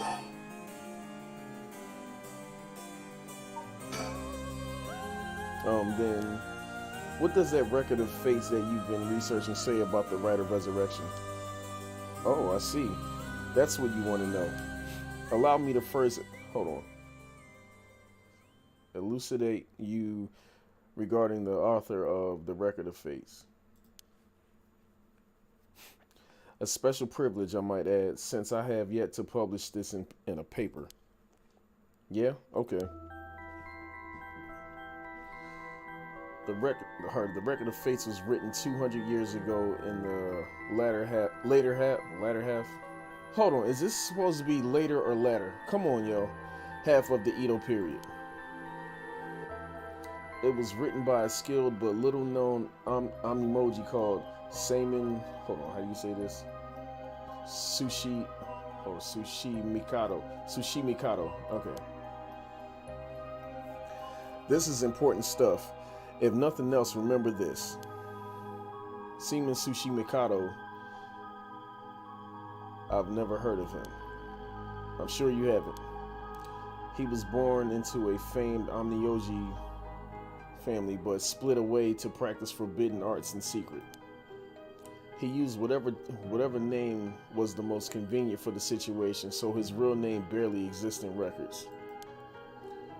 Or so was written in the record of fates. Huh? As brilliant as Simon was, is it Simon or Seaman? We'll say Simon. As he was also an eccentric. He delved into researching the rite of resurrection, a legendary forbidden ritual that had never been completed. I almost said complicated. However, by involving himself with this forbidden ritual, he was expelled from his family and eventually found himself in Hanjo in Edo. The record of fates are the writings Simon recorded on the road to Edo. I see. So he wrote how to perform the rite itself. The rite of resurrection makes use of the Abino Simon's specialty, the Taizen Fukun ritual, a means of communicating with the afterlife. It uses soul dregs to replicate the soul of a dead spirit that has been called. Oh wow, I never knew something like that existed. Thus, it is the only. Hold on. Thus, it is thought the only ones who can use it are those with the ability to turn human souls into soul dregs in the first place. Alright, so that's for the select. So the rite of resurrection calls for that ritual to be performed in advance. Then, when the soul dregs are gathered and infused with the wish of whoever is performing the ritual, it can be completed. The contents written in the record of fates, record of fates, get it the fucking together, man, ends there. There's no more? What about the 7 mysteries or the curse stones? There's nothing written about them in the record of fates. The curse stones are separate from the rite of resurrection. Their curse is one used to enable one who is unable to perform such rituals to be able to use the rite. Huh. That's similar to what Mio said, actually. Amnioji. Okay. Medieval Japan. An officially appointed government position with the Bureau of Amnio in medieval Japan. The Amnioji were tasked with performing divinations. I cannot read today, and rituals. They would employ the Chinese philosophies of yin and yang and wuxing, the 5 elements, to compose astronomical charts and almanacs. High-ranking practitioners used a variety of mystical arts, including ones that brought natural disasters and curses. Amnioji were also tasked with exorcising demons through the usage of shikigami. Amnioji thrived during the Heian period, in part due to the work of the famous Amnioji and later founder of Sushi Mikado clan, Abi no Simon. However, Amnioji began to gradually decline in number after samurai gained control of Japan. At the same time, many of their miraculous arts were lost along with the development of civilization. Although the services of Amnioji were typically reserved for the upper class, there were a number of, shomanji, or hidden Amnioji, who worked for the common folk. All right.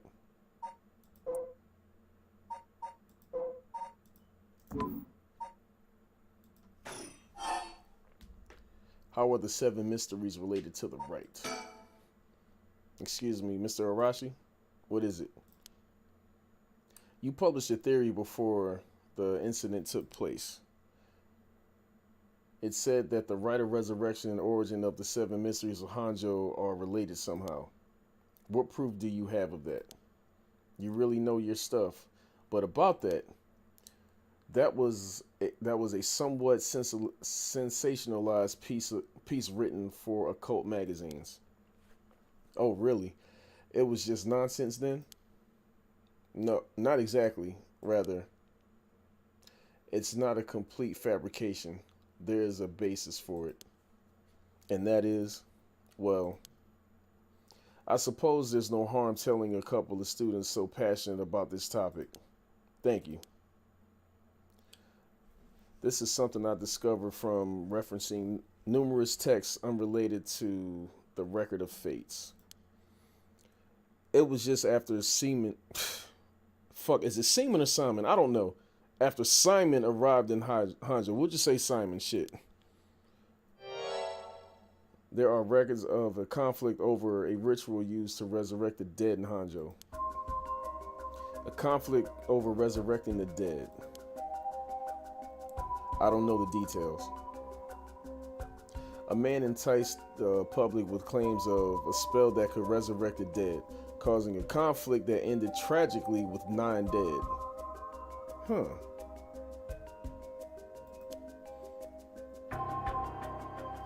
That is the only remaining reference. 9 people fighting over a resurrection. Wait, but there are only 7. So what happened to the other 2? I don't know, maybe I'm bugging. I call this tragedy the Hanjo incident, and it has long been the subject for my research. And I suspect that this Hanjo incident might be the very origin of the 7 mysteries of Hanjo. So, oh, wait. So what are you saying is? So what you're saying is, the resurrection ritual at the root of the Hanjo incident is Simon's rite of resurrection.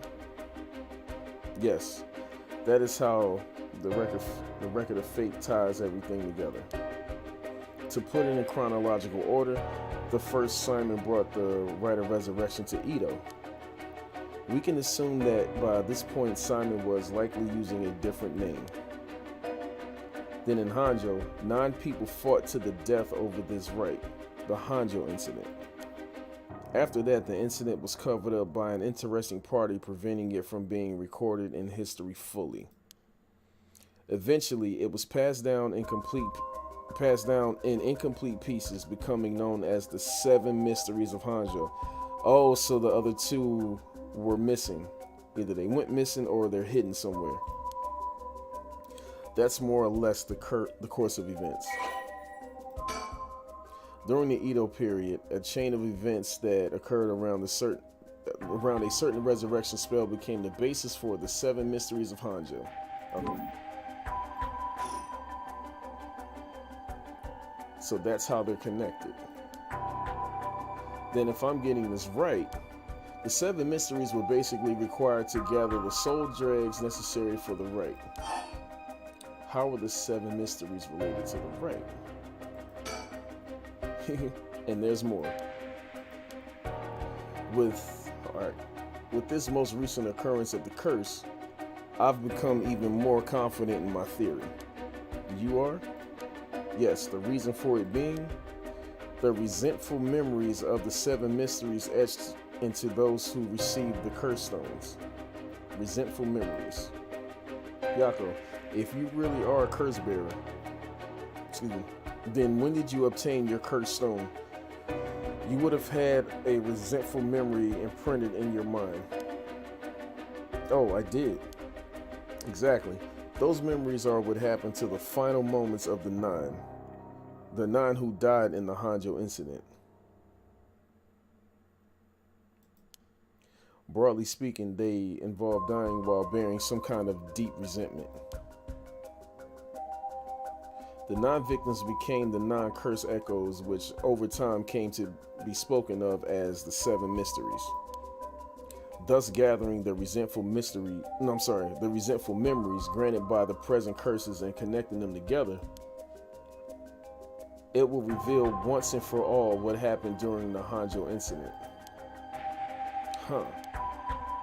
That's why you must tell me about the resentful memory of your fool's procession, Yako. Mio, should I? Yeah, I think it's okay. We need all the information we can get. Hey, let him know. Talk to him. Okay, Mr. Arashi, I'll tell you about the memory of the fool's procession. Excellent.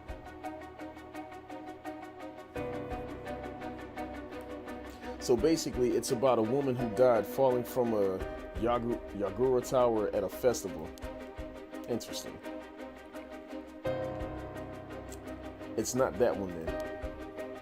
Not that one? What do you mean? Among the 9 victims at the Hanjo incident, that is to say, the 9 curse echoes, one of them is Simon himself, or so I suspect. Huh, Simon was one of the victims at the Hanjo incident too? Meaning an Omnioji, as powerful as him, also became a curse echo? Right. It would make sense that the curse stone tied to a curse echo like that would be special. The power of a curse stone is different based on the curse echo. Mio. I think maybe with Simon's curse echo, we may be able to settle this whole situation. Hey, what are you two whispering about? Oh, nothing, sorry. Mr. Arashi, how many of the resentful memories have you gathered so far? I have learned a number of them. the Evergreen Beach, the Foot Washing Mansion, the Ever Burning Lantern, and now Fool's Procession makes four. All right, so the detective has this one.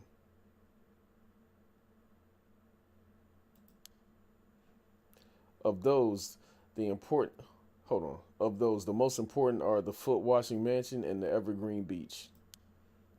What are they about? First, the Foot Washing Mansion. And Amyoji appears distinctly in this one. Really? But not Simon, I'm afraid. A female Amyoji who sought the right of resurrection due to her obsession with her personal appearance. Her legs, which she had always taken pride in, were stricken with corruption after she was defeated by Simon. Her curse echo is notable for being particularly easy to fulfill the requirements necessary to use the curse. Hold on. That detective did well to escape this one. So a female Amyoji and rival of Simon was involved in the Hanjo incident. That certainly is interesting. Next, the Evergreen Beach. The curse echo from the craftsman of the Netsuke carvings named Jinkishi, who was hanged for spreading baseless rumors. He apparently spoke of something that granted the ability to bring back the dead. The right of resurrection. Precisely. This man, Jinkishi, must have been in contact with Simon. Hold on. If I could just collect all of the memories, everything would be revealed, and the truth of the 7 mysteries would be 9. Oh, mine. Where the hell did I get 9 from? That is the knowledge I desire.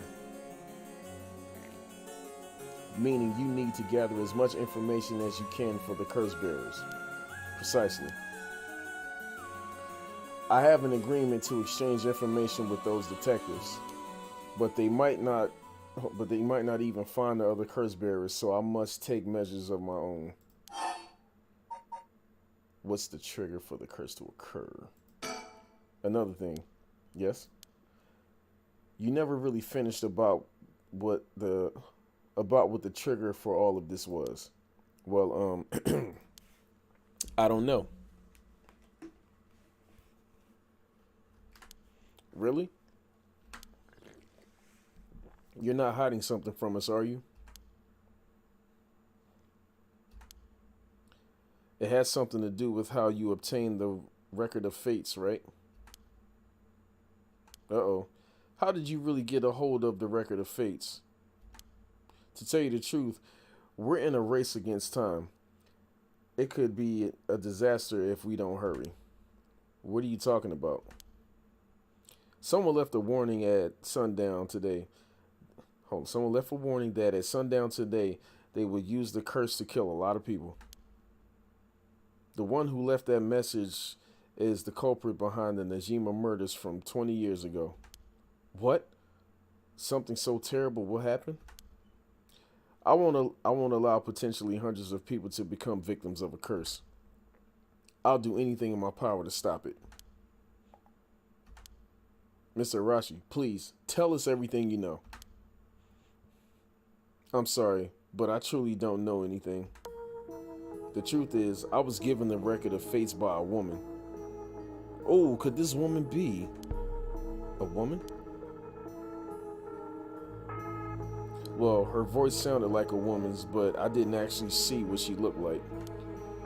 1 month ago, while I was investigating at night, I suddenly heard a formless voice. A woman's voice. It said, I entrust you with this ancient manuscript and the right of resurrection held within its pages. Spread rumors of this ritual as far and wide as you can in the coming month. And before I knew it, an old document had fallen at my feet. 1 month. She specified the time period. I was told if I did that, I could study the manuscript as much as I pleased. I wanted so badly to verify its authenticity, I ended up accepting. I haven't heard anything from the voice since then. It must have had you spread rumors in order to strengthen the power of the curse, to tie together the curse and the desire to seek out the right. This makes it likely that the owner of the voice is the mastermind behind all of this.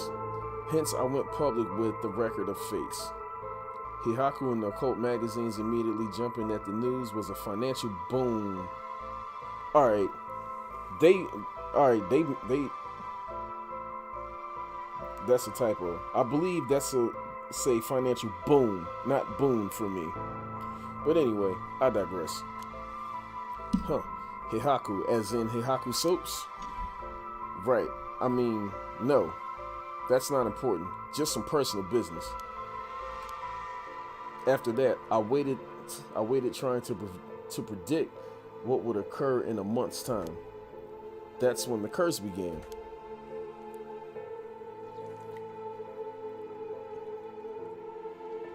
Those are all the details I have. Hold on, is there anything else you know? Hey, run that. Hey. Very well. I've told you this much, I may as well give you one more thing. Thank you. What might that be? I think that says Seaman, or we'll just say Simon for the sake of it. About Simon's record of fates. There's a sort of continuation to it. Another document called Record of Fates Yin Scroll. Oh, okay. A continuation? Actually, a section written in Simon's own hand was appended to the manuscript. According to which, after the Hanjo incident, Simon lamented such a calamity taking place. He apparently wrote the addendum for the addendum, I'm not sure how to say that, for the event that the tragedy became its own curse. It seems he had an idea that the victims of the Hanjo incident would turn into curse echoes and be used to gather soul dregs. It supposedly details how to handle any trouble that occurs as a result of the rite of resurrection. Really? Hold on a second. You don't find that strange? What's the matter, Miss Sakazaki? You think my information is inaccurate? If Simon died in the Hanjo incident, then he couldn't have written in addendum, whatever that shit says. Hold on. You really don't get it, do you? Huh? Am I wrong? You have forgotten the ability Simon possessed. Of course not. He could use the rite of resurrection. Oh. You're telling me Simon used it on himself. The rite of resurrection can be carried out in advance so that it activates when the soul dregs are gathered together. Then it is not possible that Simon himself was resurrected by the rite after it all took place. But he still have to collect soul dregs needed to use the rite. Yes, that's why they died. There are 8 others besides Simon. What? They died in the Hanjo incident for their soul dregs? That sounds like it's the same as what's happening now. That's why I need the resentful memories to learn the truth. I get it now. The issue at hand is that the Yin Scroll and the Record of Fates were supposed to have been passed down as a set. When I received the Record of Fates, the Yin Scroll was gone. Only this information was left. Supposedly, Simon's blood descendants guarded it as... Damn, what the hell is that? As they passed it down across generations. It seems that over their long history, the 2 documents became separated and the scroll's location lost at the family... as the family line branched. Simon had descendants, so there's someone out there related to him by blood even now? Yes, in fact, I've tried to trace the line as far as I could. He wasn't a well-known Omnioji to begin with, so a detailed family tree does not exist. It seems likely that the use of manuscripts has been long forgotten, only being passed down out of tradition. And since they aren't even aware of what they have, tracking it down is quite tricky indeed. Hold on. I wish I could ask whoever that voice belonged to about the Yin Scroll. I'm sure you do. So basically, in the Record of Fate's Yin Scroll, Simon himself wrote about ways to handle the curse and the right, yes? Yes, that's right. I've been searching for it all this time, but haven't found a single lead. So if you two find out anything about other resentful memories or Yin Scroll, tell me immediately. You owe me that much for telling you all of this, don't you? Yeah, that's fair. That's the real extent of everything I know. Alright.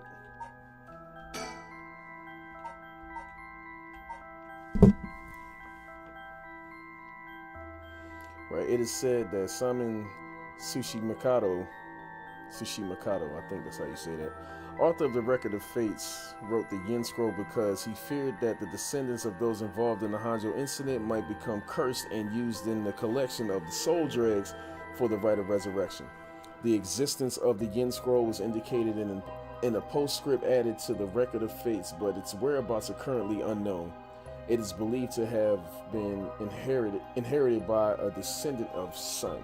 Okay. All right.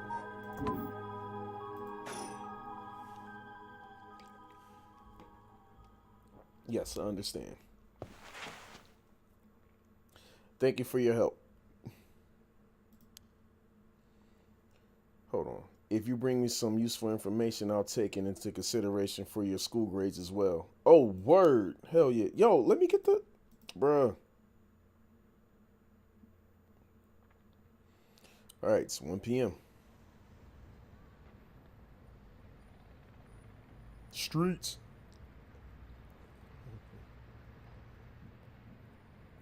We've learned a lot. So, to sum it up, there was a tragic incident with people cursing each other for the rite of resurrection in the Edo period as well. And the Record of Fate's Yin Scroll may help how the fuck did I get help from that? May have info we want since it details how to stop the rite. I think that's about it. Right. If we could just find the Yin Scroll, we might be able to learn how to settle this situation. But even Mr. Arashi didn't have any leads on where it is. How do we start looking for it? Someone involved in this now must have some connection to it, I think. I have a feeling the mastermind who awakened the curses is involved too. Right. Right.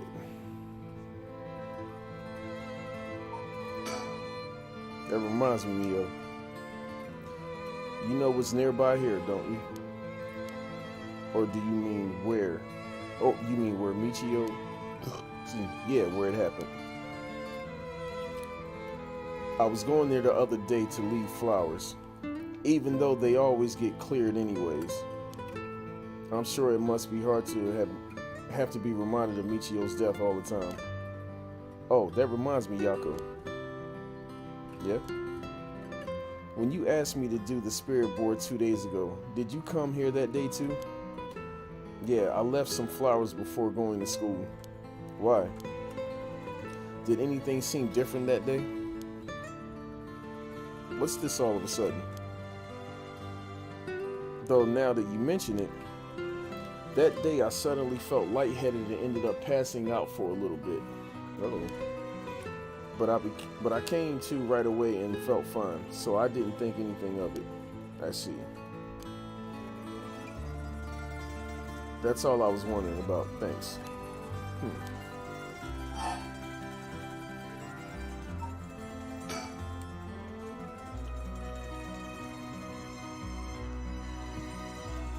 Whoever's behind that voice that gave Mr. Arashi the Record of Fates, that must be the mastermind, don't you think? Yeah, and he said it sounded like it belonged to a woman. Whoever it is, I bet they're scary. Huh? You don't sound like the Yako I know. Then let's catch him and make him spill the beans. I thought you'd say something like that. Really? I guess I'm just not really feeling that confident right now. I understand. I don't know if it's related to the woman behind the voice, to that woman behind the voice. But I'm also interested in the female Amnioji who was the rival of Simon. Alright, what to do next? So, Mio, what are we gonna do next? Good question. It may be best to give the information we just learned to Inspector Susumi. We got a pretty big clue from hearing about the Record of Fate's Yin Scroll. Mr. Susumi might know more about it. Should we go back to school then? Yeah, that's our point of contact after all. Excuse me, you girls over there. Who that? Oh, look at this Sorry, I didn't mean to eavesdrop, but something you said caught my attention. And who might you be? I'm Yutaro Namagaki. I should probably tell you. Until yesterday, I was a curse bearer. That should clear things up. Curse bearer? Oh, you don't need to be scared. I've already given up the curse stone of the foot of the Washing Mansion. The foot of Washing Mansion. So you're the one Inspector Susumi was talking about. Ah, you already know Inspector Susumi? Alright, that makes this simple. There's nothing to worry about. Oh, hey. You're... Oh! He was the driver? You're in the driver's seat. Yako. Yes, wait. What? Just now, Was I doing something? Sorry, Mr. Namagaki. What might be the matter? Right. I actually wanted to discuss something with you too. Would you come with me if you have a little bit of time? Discuss something with us? You were talking about Michio Shirashi, right? It's related to that. Huh? I'm sure you would learn a few things yourselves. If not now, later is fine. I'll be waiting around Ryogoku Bridge. Something rubs me the wrong way about this, but he mentioned Michio. What do we do? No, we gonna go to the school first. Sorry, but there's something we've got to take care of. We'll have to pass. Is that so? Well, oh, hold on. I'm in no rush, so I'll be waiting at the Ryogoku Bridge if you change your minds.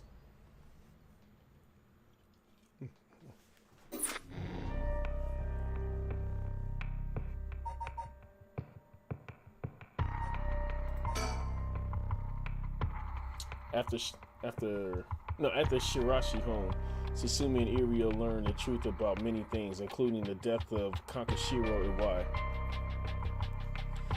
They hurry to the high school after learning that Michio Shirashi knew the whereabouts of Nejima's hideout.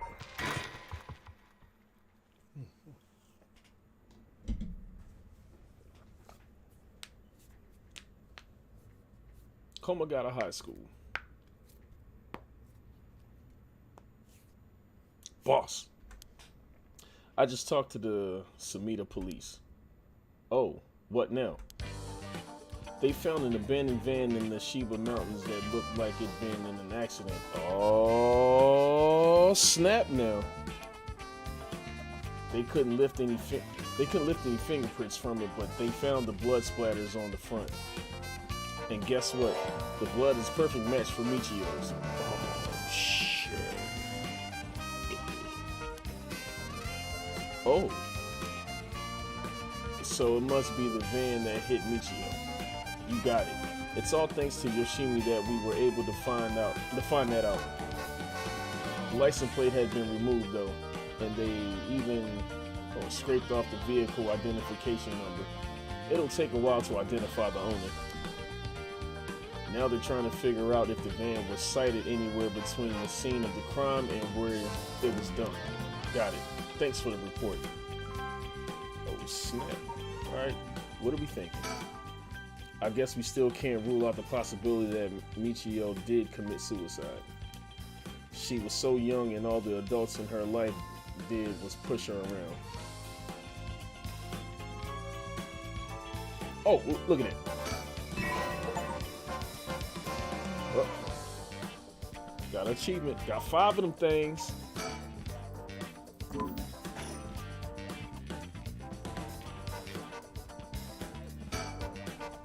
It's nice that we got permission to use the school as our base of operations. The principal and head teacher were a little reluctant at first, but they were convinced that it helped the investigation. Dealing with all this must be a real headache for those guys. I should thank them later. Thank them again later. He still doesn't look tired after all this running around. Wish I still had all that stamina. By the way, boss, we've confirmed that Michio died in a vehicular collision. But are we sure that it was really an accident? Good question. I was wondering the same thing. The damage done by the collision indicates that the driver was traveling at a considerable speed, but there were no brake marks to be found. Damn, yeah, that was definitely a hit and run. Exactly, which suggests they may have been intentionally targeting Michio. Then what was the motive, do you think? Who would have a reason to kill Michio? The first person that comes to mind is Kankashiro Iwai. After all, she knew about his crimes. But then Iwai was supposedly able to control Michio by intimidation alone. There's also that teacher who was taking advantage of Michio. Kohei Jinochi. Yeah, Mr. Jinochi, gotcha. But to say he killed her to stop people from finding out that he was blackmailing her doesn't seem likely somehow. You're right. Though both of them have fallen prey to their curse. Well, to her curse, shit. That's true. In that case, it's quite possible she'll also decide to exact revenge on the person who ran her over. Not just possible, she may have already done it last night, just like with Iwai. There's something else that could have served as a motive. No, is there something that could have served as that talisman maybe? The one Yoshimi was looking for? Oh, do you think someone wanted to take it from her? Well, the talisman wasn't found on her remains, nor in her house. But doesn't a hit and run seem like too drastic a measure to go for a little talisman? Then in the end, it might have been an unfortunate accident after all. Yeah, it looks that way. Either way, what we need now is a testimony from Michio herself. With a bit of luck, we may be able to ask her what happened during the crash ourselves. But hold on, you just said she just died. Hold on, I'm confused. Yeah, I can't wrap my head around that particular development. I still have my doubts that it'll be so easy. Either way, you won't be able to do this unless Mio and Yako turn up. I'd rather have them come sooner rather than later, but I guess we just have to wait. Shall we head inside? Alright then.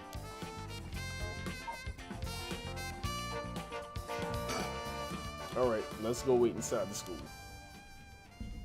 So, I guess she really was brought back.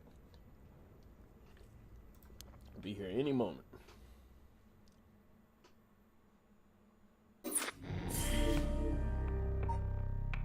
I'll see you again.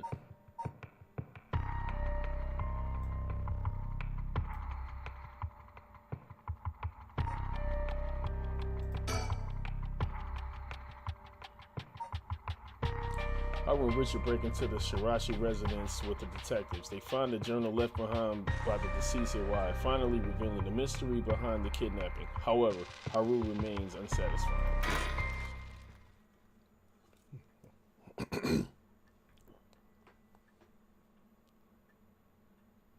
Shigima Mansion reception room. In further news, today the body of an adult male was discovered in the residence of one Toshikiro Shirashi around noon. Toshiko. The man identified as Kankashiro Owai is said to have been in a relationship with Toshiko. He was unemployed at his time of death. While further investigations are still underway, it's suspected that his death is connected to the recent serial killings in Hanjo. Evidence on the scene may also implicate Mr. Owai in the unsolved childhood abduction and murder case from last year, in which we went over already. Well, ma'am, it seems like we've managed to settle one part of the kidnapping case for now. Let's begin discussing our next steps. Right.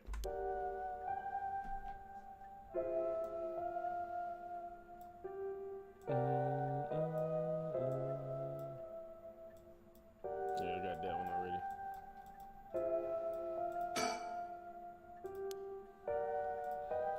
Yeah, we talked about that. Wait, where can we move? Oh, okay. Well, what are we thinking?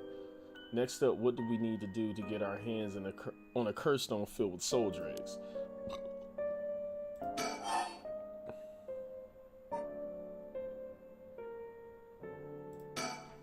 Judging by the official announcement, it seems that Owai wrote what Owai wrote is likely true. With both the kidnapper and his young accomplice dead, the police should be able to handle the rest. Now that it's over, I can't help but to think how pitiful it all is.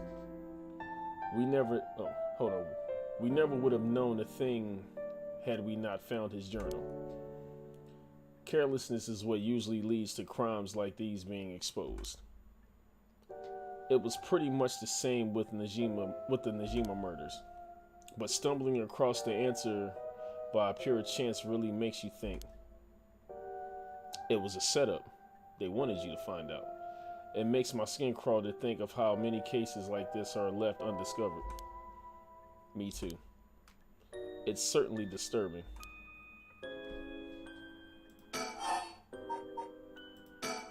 Well, with the kidnapping case all wrapped up, we can focus our efforts on obtaining the right of resurrection, yes? Indeed. I'm counting on you. Alright, let's reassess the curse situation. Okay. I must admit, I never expected the police to be so on top of things. The Chief Inspector, Tetsuo Sasumi, provided us with a good wealth of information. I'm surprised he knew so much about the curse bearers. Do you think they noticed I'm one of them? I'm pretty sure Irio didn't. The Chief Inspector, on the other hand, we'll have to be careful around him. But if he had suspected anything, I'm sure he would have detained us. We should stay vigilant moving forward. Agreed. Even if we steal a curse stone, you may not be able to successfully perform the rite unless you're a curse bearer yourself. Would you be okay with hanging on to the stone for now? From now on? Of course. Just don't use it though, okay? Alright.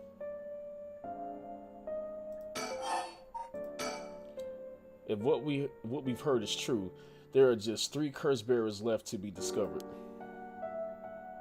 There's the Whispering Canal, the Beckoning Light, and the Taiko of Sagaru left to investigate. It may benefit us to visit the places connected to these stories a few times. I see. I'm still highly suspicious of the people at the Hihaku Soaps. They could be the ones pulling the strings. Right. That Takumi Yumioka fella is probably aware of the curse bearers we're searching for. Tracking his movements may not... What the fuck, man? I don't understand what's wrong with my mind here. Tracking his movements may prove to be useful. You want to follow him? If we were to follow anyone, he'd be my first choice, but Damn it. Times like this really have me wishing I had more personnel. I imagine it's tough working on your own. It's the plight of running a small business. I'm always on the hunt for a skilled assistant.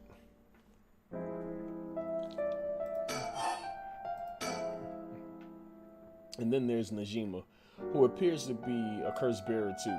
The one-sided read, I think it was. If we want to look for someone that's likely to gather a whole lot of soul drags, well, look no further. He did say he would unleash his curse on a large number of people at nightfall. If he gets the chance to, the chief inspector manages to track down Michio, then, well, there's a chance he'll manage to apprehend Najima before he gets up to no good. But why did you tell the chief inspector about the safe house? If he hadn't had that lead. It was written in the wise memoirs. It was just a matter of time till he found out. Besides, we're talking about a massacre here. I can't just turn a blind eye. How different is it from any other curse bearer collecting soul dregs? Well, if we're talking Najima, it could be a lot more dangerous. We'll just keep a close eye on Najima and the cops. Damn, we still talking about this shit? What about that girl from before, Ayami Tono? Do you think she could be a curse bearer? Well, there's a chance she could have gone and stolen someone else's curse stone by now. That's possible too, but we haven't been to Midoriko Park yet, the place connected to the Taiko of Sugaru. Ah, right. That's close to where she lives. Alright. What if she was a curse bearer this entire time? She could have lied. It's possible. It would make her a brilliant actress to boot. The ideas got me itching to investigate her again.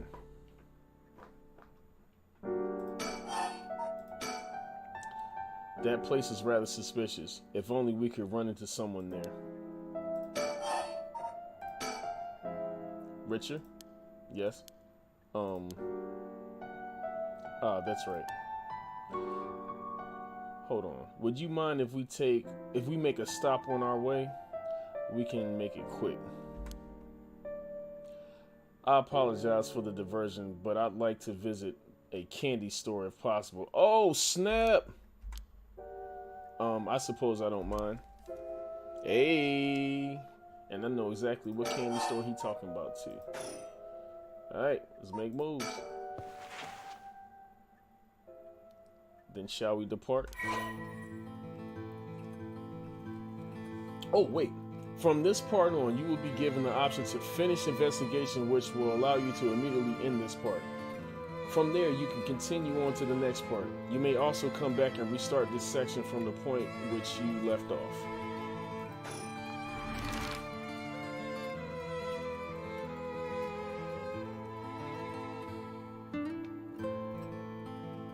Hold on. We're actually closer to the park, but he wants to go to the candy shop, which is, that shit is like way out of the way.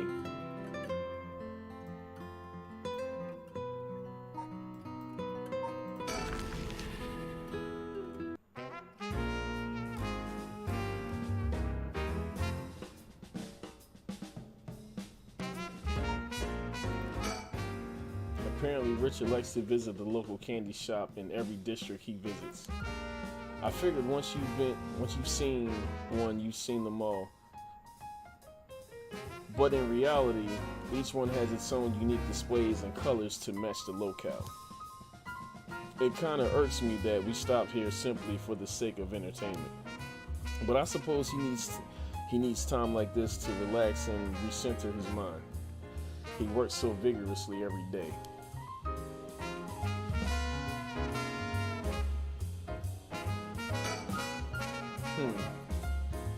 Sinoia. The children seem pretty fond of this place. It looks comparatively new. They must have had renovations done not long ago.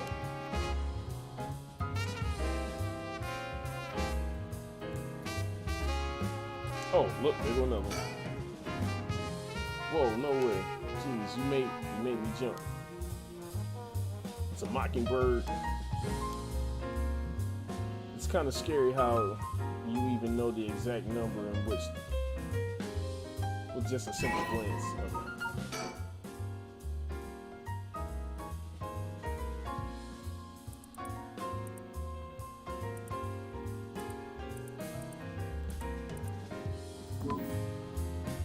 Wait, that's number 14.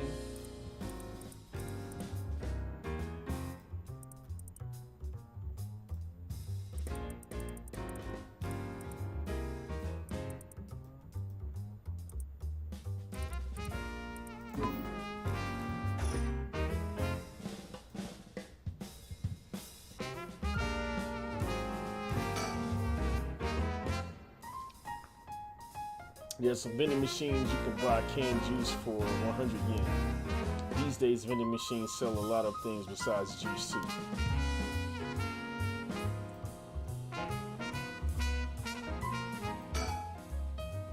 Oh right, man, should we go for mangiaki or something?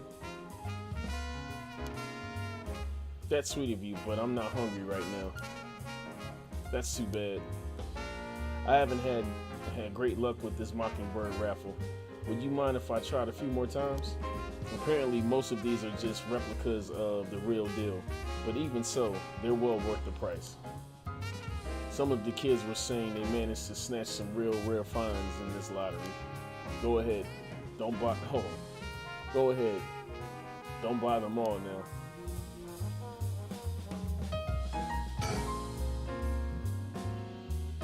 He's up in front with the kids to participate in the raffle.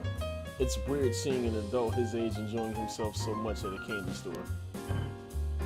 Oh, it seems he didn't win anything. He's pouting so hard even the kids are laughing at him. Just let me know when you're ready to leave, okay? Okay. Alright, let's make moves. So we gotta go to the park.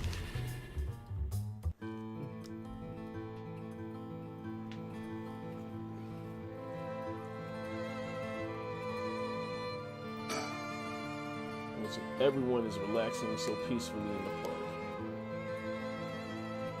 Oh, there go that woman. It's hard to imagine it was the site of some horrid curse.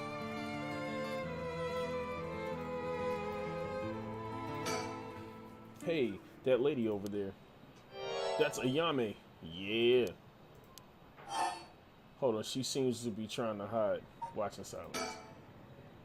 We don't want to startle her and have her run off on us. Let's sit and watch her for now.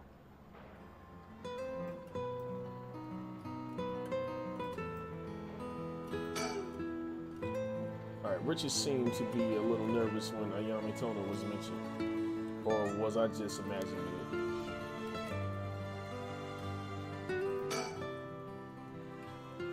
We reason to believe the curse bearer of the Taiko of Sugaru was here last night. It's possible that they're already dead, but we haven't found any definitive leads. Oh, I already said that already. Alright, cool.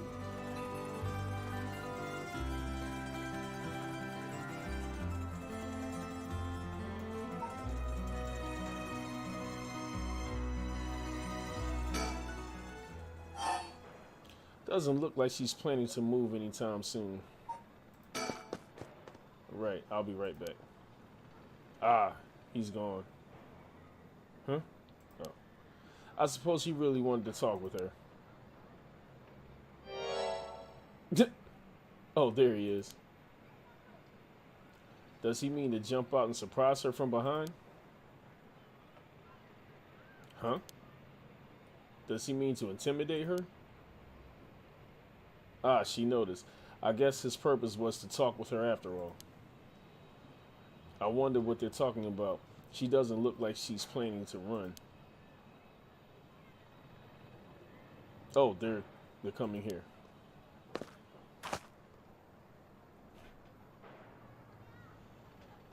Here she is. What do you think? Smooth work by the master. Yes, very smooth. Hello, thank you so much for yesterday. I know this is sudden, but I'm actually being pursued right now. Pursued? By who? I think it's the police. Would you be willing to provide me shelter? Oh. From the police? Here's where things get tricky. I figured we could. Hold on. I figured we could hear her out. Excuse me. And see what kind of mess she's gotten herself in. Don't make it sound like I'm some kind of criminal, please. The police have my apartment stalked out, so I haven't been able to return home. I heard them say something about wanting to protect me, but something didn't feel right and I got scared. Do you have any idea why they're after you? Well, I have been searching for the curses, so we shouldn't trouble ourselves with hiding you if they're after you for a good reason. Huh? How cruel. But this handsome investigator wouldn't turn me in so easily, would you? It's unfortunate, but we've got reason not to get involved with the police ourselves. What shady reasoning? But if you've got some murky secret to hide, we might as well cooperate with each other, no?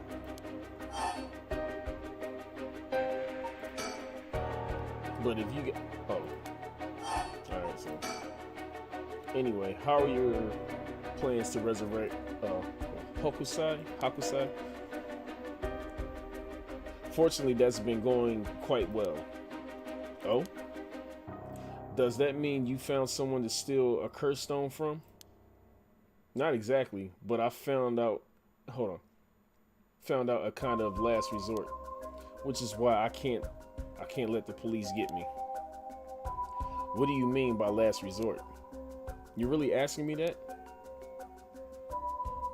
Hold on. It doesn't concern you at all. Why should I tell you?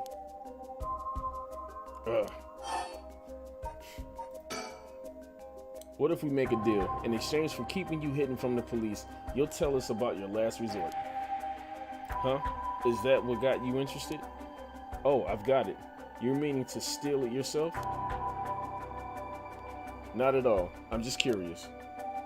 That excuse will just not do. I don't need you to. I'll find a way to stay safe on my own. Oh shit, that was a close one. I should have known the only one you can count on in this world is yourself. No, don't leave. Damn. We can't let her get away. Let's go after her.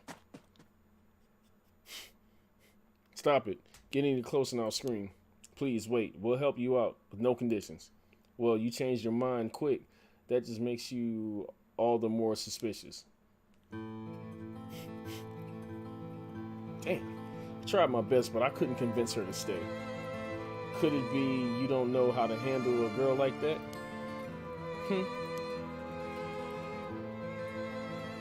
She's looking for a safe haven.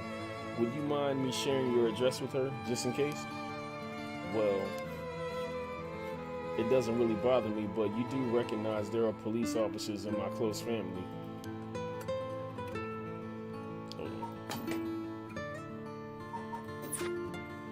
At least it'll allow us a way to keep in contact no matter how small.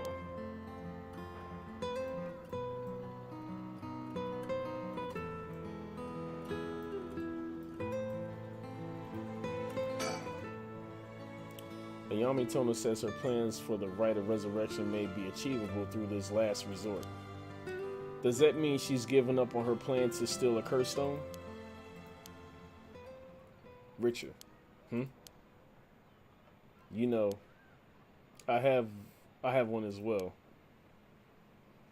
At a last resort. You do?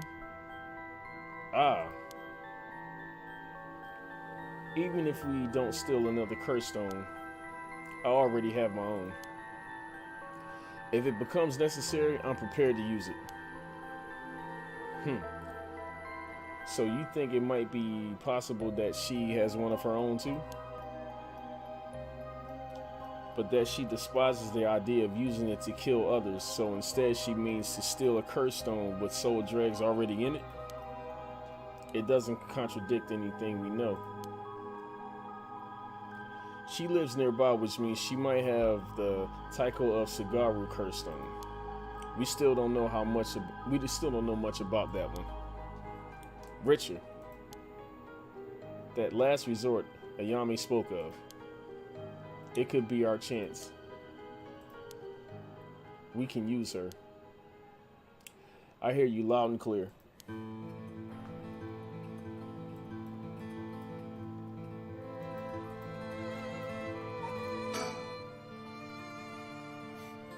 I can't help but to feel oddly irritated around that girl, Ayame Tono. She puts on an innocent front, but she seems to be hiding something. Oh, I'm sure. It's likely Ayame Tono's a curse bearer.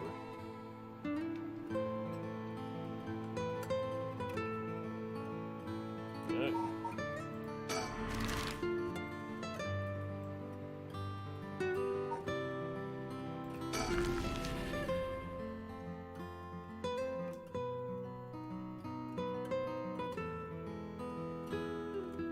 Oh, there's nothing left to say.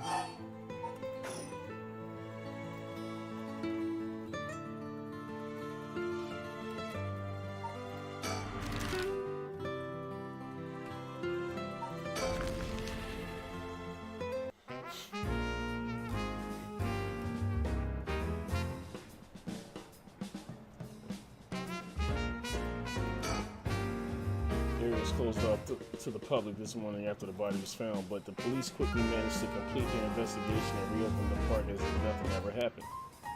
The people in the area are shockingly calm considering what happened here. You think they put off knowing there was... Fuck. What is wrong with me? You think they put off knowing there was a body here just this morning? From what I heard, it happened right about where you're standing now.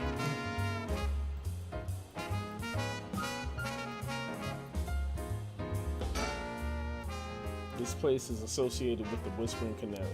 The canal must be connected to the man who was found drowned in the park. Agreed. Wasn't the victim a Heihaku Soaps employee? It was. That's right, his name was Shogo Oki. Considering his occupation, he probably came here in search of a curse stone. If people in the company know about the rite, it only makes sense they'd be looking for curse stones. You think the chairwoman and Takumi would send their regular employees out to hunt for the stones? If that's the case, perhaps Shogo died trying to make a stone from take a stone from someone else. Either that or he was killed precisely because he was a curse bearer with a cursed stone. I suppose so, but considering the location, wouldn't that mean the curse used was the Whispering Canal? Good point. That would mean Shogo Oki wasn't the wielder of the Whispering Canal curse himself. Could he have had the Beckoning Light or even the Taiko of Sagaru? I was here last night and there weren't any dead bodies then. It's highly possible he was brought here from somewhere else. If that's the case, the wielder of the Whispering Canal has already collected the stone. Ma'am, excuse me, but there's one more thing I'd like to try. Be my guest. Actually, hold on 1 second, y'all.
Oh, damn. Had my mic mute.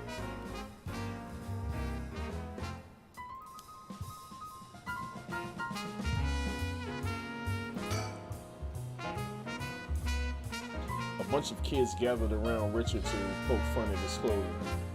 It seems like kids come running for him wherever they go, not all too surprising with his attire. Oh, he hasn't complained about it though. I wonder if he's got a soft spot for kids. Probably.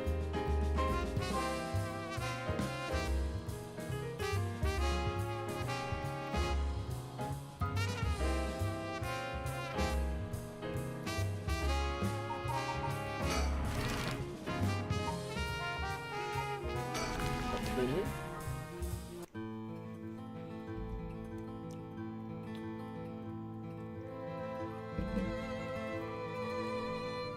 Oh, hold on. Richard, what do you think that is? Oh. I don't see anything. Yes, you do. Really? You don't see that? That thing that looks like a phantom ball of flame floating in the air? The ball of flame? Oh, wait. She can see it, but he can't. It must be the curse echo. Maybe only the curse bearers are capable of seeing it. But could such a thing happen in broad daylight? Ah. It's gone. I wonder if that was the beckoning light's curse echo. The phantom flame you saw might have been a manifestation of the lantern. In that case, does that mean a curse bearer is nearby?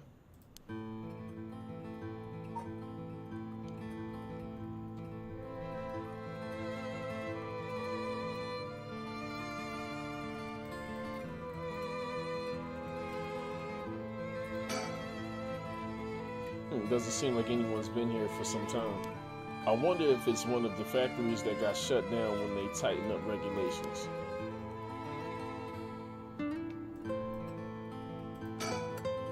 A curse bearer might be lurking in the vicinity. I'm going to check out the surroundings. Or check the surroundings.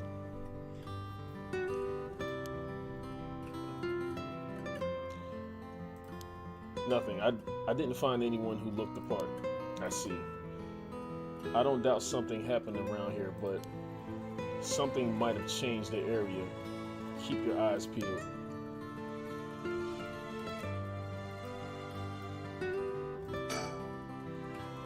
Let's see. Oh yeah.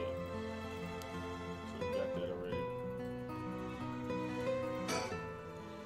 What you saw earlier must have been the beckoning light. So, oh wait, you said that already. Did something draw your interest? No worries here. I made sure to take a quick shower this morning.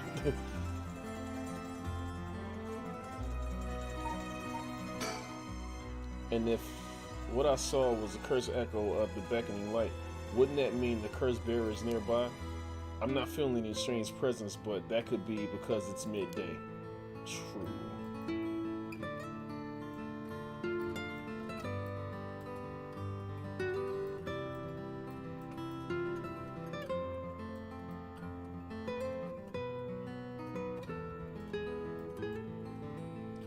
All right.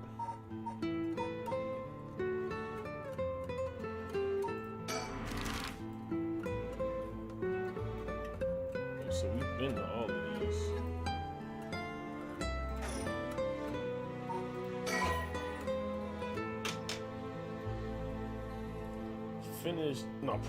Pressing finish the investigation will end this part. Hold on, before I do that, let's try and go to one more spot. Let's go back here.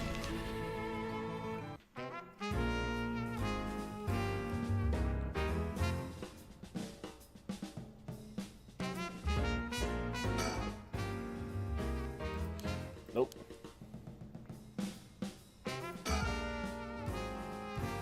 It almost feels like I came here with a child.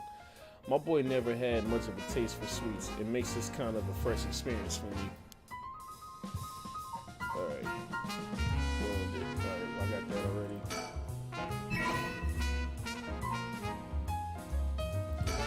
Wait, so it didn't give me the credit for it the first time I saw it?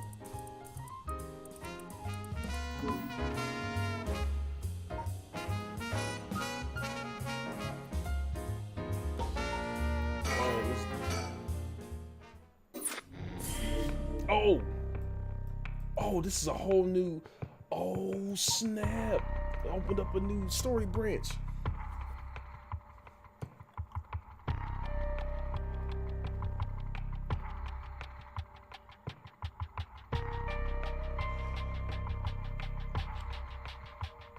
Wow, we are 3 hours into this. I'm trying to think.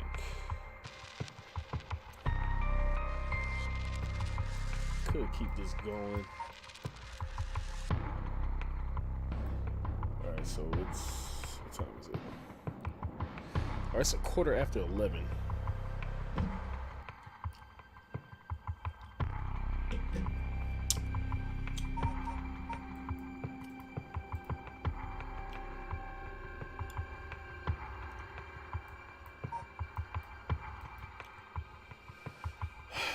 This shit is getting so good. I want to play more, but I kind of want to just...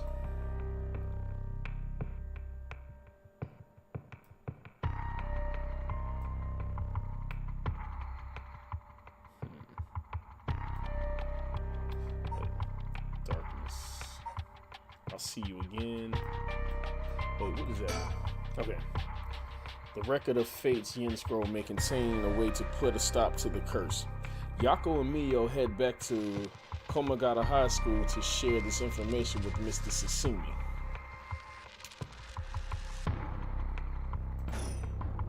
What is this one? Oh. Alright, oh, we gonna save that one for... Yeah. 4, 5. So what, there are 5 main characters in this game?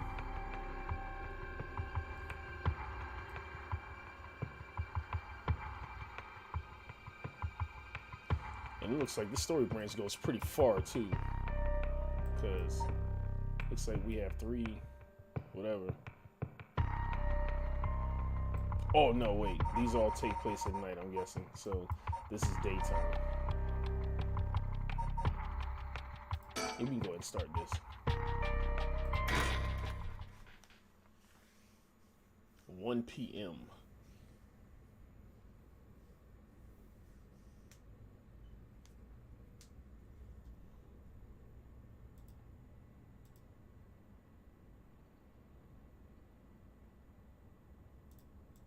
All right. Ain't that interesting? Interesting. The record of fate's yin scroll, huh?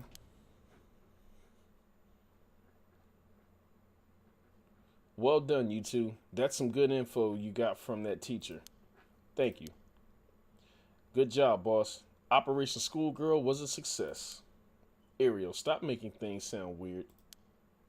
Anyways, let's share what we found at Michio Shirashi's house. Yes, please. Uh-huh. Damn. Yes. A man named Iwai kidnapped sacrifices for black magic. And Michio helped with the kidnapping? Oh.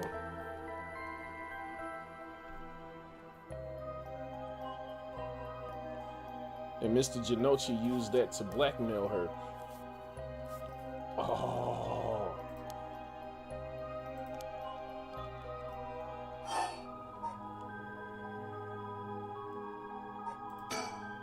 Based on the report and looking at the circumstances surrounding the deaths of Jinochi and Iwai, if Michio Shirashi did it, it would make sense. Furthermore, there are sites that Michio Shirashi wanted someone to notice. Like I just said, those clues were left for a reason.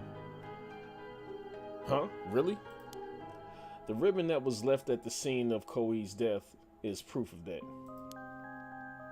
Mio, I'm guessing you knew that already. Yes, ever since this morning. But there's one piece of information I need.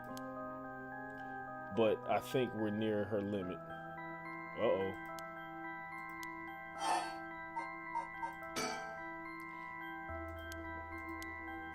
Alright, so I guess I'm gonna have to come back to that.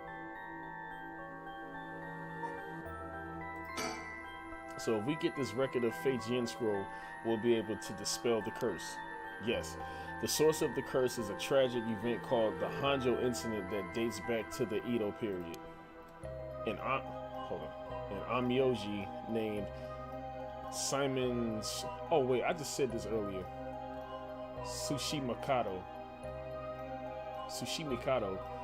is said to have recorded a way to deal with the curse. So I think there may be a way to dispel the curse. Right. Hold on. I'll leave how to approach this to you, Mio.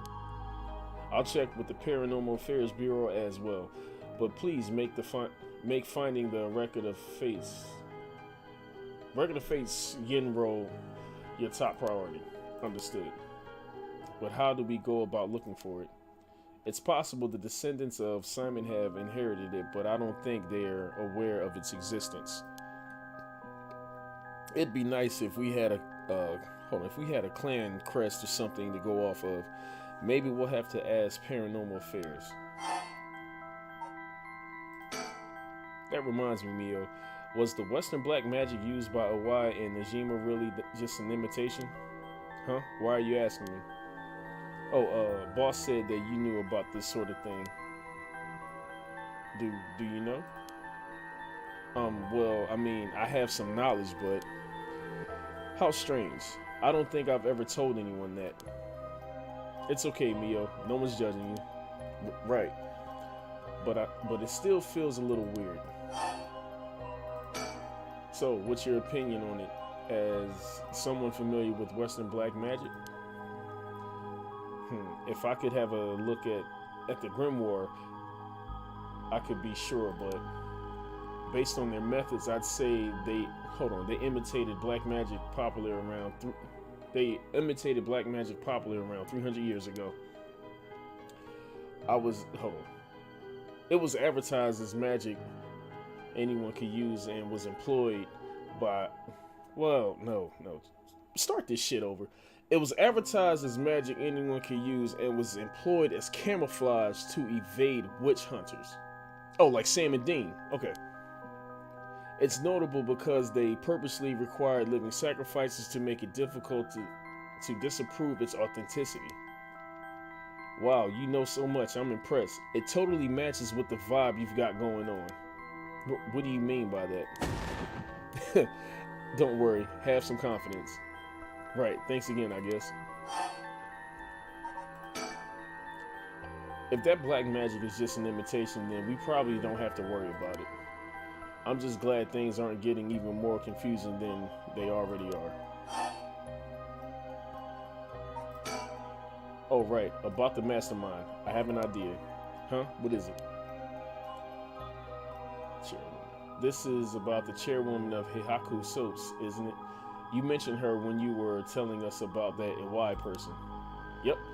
Whether the goal is to restore youth or to resurrect someone, she's got her hands all over this. She has money too. It would also make Hideki Arashi's account of a woman's voice. An evil business lady with supernatural powers, a classic setting. If only we could confirm those powers of hers were actually real. We'll need to keep an eye on her. I'll tell HQ to look into her. Alright? Now then, if we're nearing the limit, I'll stop beating around the bush. Time to tell it to you straight. Yako Sakazaki. What, me? Yes? Take out your curse stone and give it to Mio. My curse stone? It's just been in my pocket all this time. Thanks. I'm just going to borrow it for a second. Well? Yes.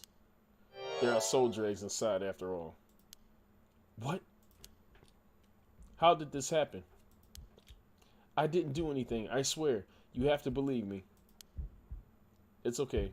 We know. Uh-oh, I hear something. Yako, calm down and listen to what I'm about to tell you. But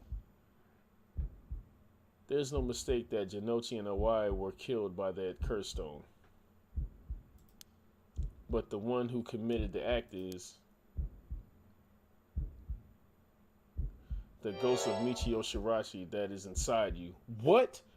Yako Sakazaki. What kind of shit?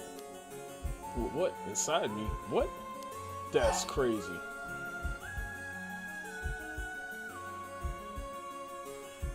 Yes, what do you mean?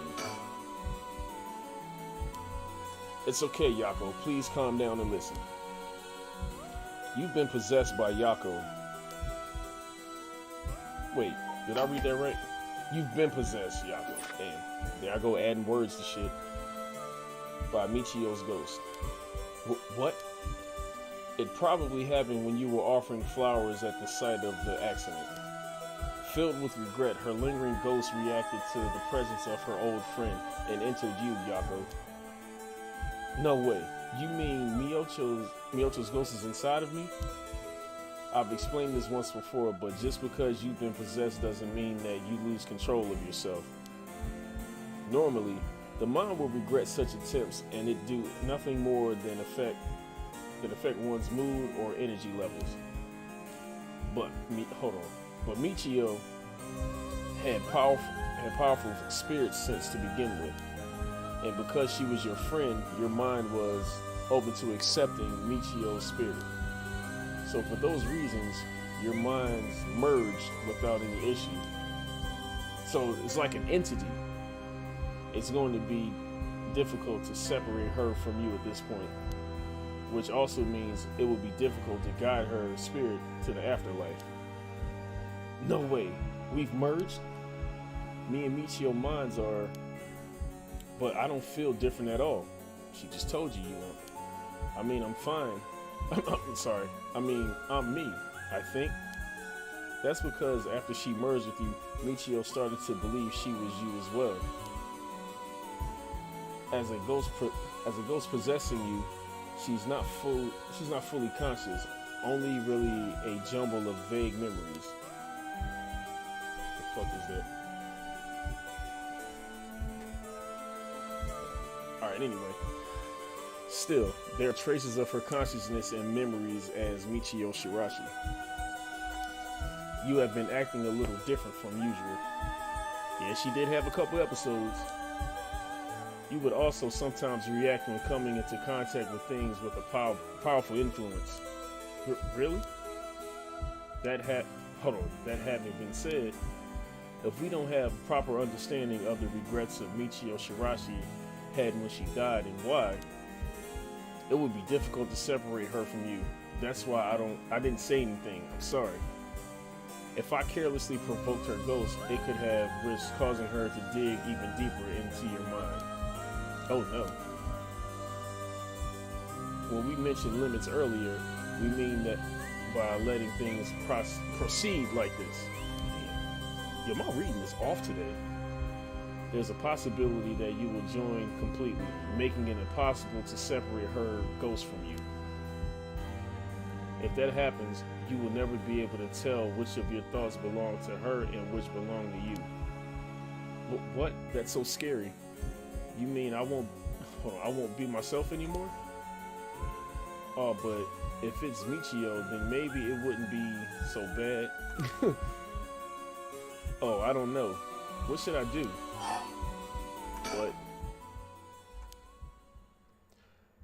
It was actually Michio who used the curse stone while I was unaware, wasn't it? Doesn't that mean her ghost has already taken over my blood? Well, about that. I think that's probably the effect of the curse amplifying murderous impulses and influence of the Feast of the Shadows.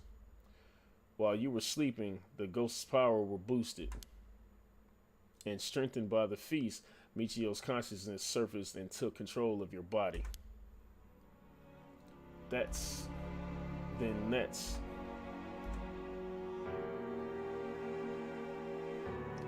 I was the one who killed them. I cursed them both. Uh-oh. Ah! Yako, no. You were being controlled. Right, Inspector? Yeah, that's right. It's likely she'd... Hold on. It's likely she'd be recognized as not being responsible for the crime due to the possession. It's not something you can control. No need to worry about that. No, you're wrong. I wanted to kill them too. Oh shit! Those feelings must have come out. It's not only Michio's fault. I mean, when I learned that Michio didn't commit suicide, I wish that all the cruel adults around me would just die. I had the curse stone with me, and I wanted to get revenge for Michio if the chance came. That's how I felt. Yako. Because Michio wasn't able to escape her terrible situation. It was so hard, it wouldn't be unusual for someone to take their own life. And I had this curse stone. I made Michio get revenge all by herself. Michio tried so hard to keep on living in silence, and I treated those feelings like they were worthless. I should have done it myself right away. I'm sorry. I'm so sorry, Michio. But why are you blaming her? Why are you blaming yourself for her situation? That's why I killed them.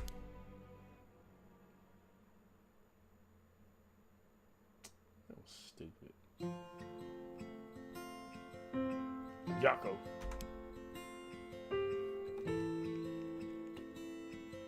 There you are.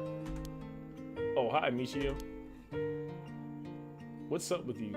You've been worried sick since you haven't been coming to school lately.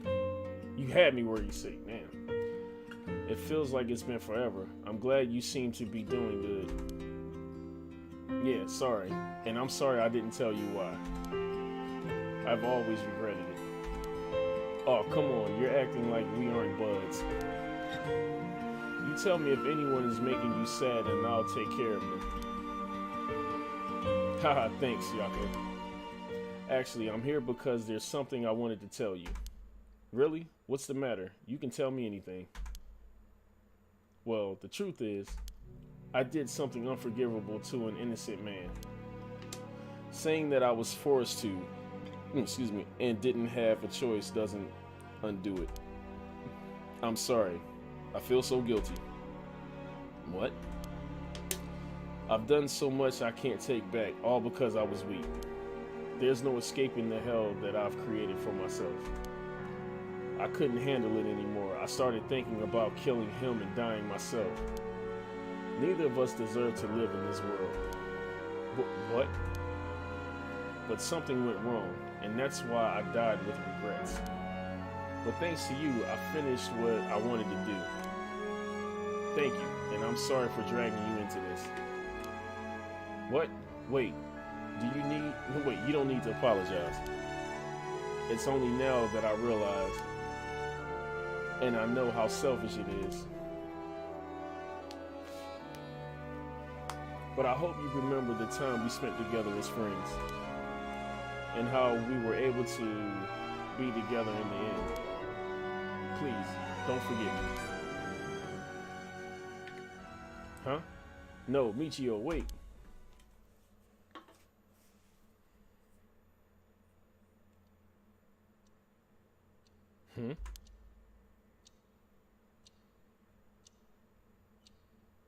Huh? You're awake. Do you feel okay? I'm sorry, I had to spring all of that on you, Yako. What? Are we in a classroom? Huh? Was I dreaming? I'm sorry to rush this along while you're still gathering your feelings, but we need to hear what Michio Shirashi has to say now. Right. And so, after considering what to do, it is true that Michio's consciousness has mixed with yours. Wait. Let me run that back. Okay. But if I summon her ghost, we may be able to establish some communication. Oh, I understand. Oh, back to that board. So, hold on. So you thought to use the spirit board again? Yep. I have a hunch. I think the spirit will. I think the spirit we called last time may have actually been Michio herself. Really? You think? And that her spirit has been close to you ever since then. Then let's do it. I think we should. And I want to hear from her. Very well. I have no idea if this will work during daytime, but let's give it a try. Are you ready? Actually, hold on, give me another drink.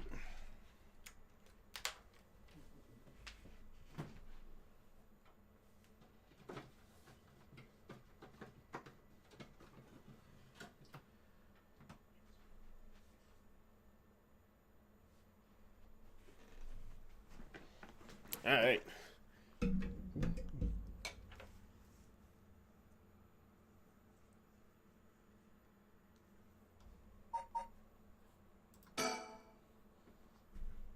Yeah, I'm ready.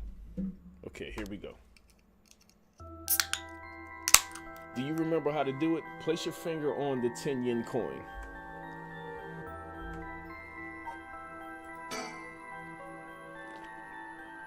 Right, like this. Good. Now do as I do. Oh, Spectre, of the Spirit Board, please visit us. Please tell us if you are there. Oh, oh. It's here. Now, hold on. Is it the spirit of Michio? Yako, would you ask the spirit? Alright. Oh, Spectre of the Spirit Board. Are you the spirit of Michio Shirashi? Yup, there it is. Ah, it said yes. Don't be so sure. Some spirits like to play tricks. Man, come on, man. We ain't got time for that. Can you try asking a question only Michio would know the answer to? That she would know the answer to. Let's see then. Spectre of the Spirit Board. How much did the ribbon I bought with Michio cost?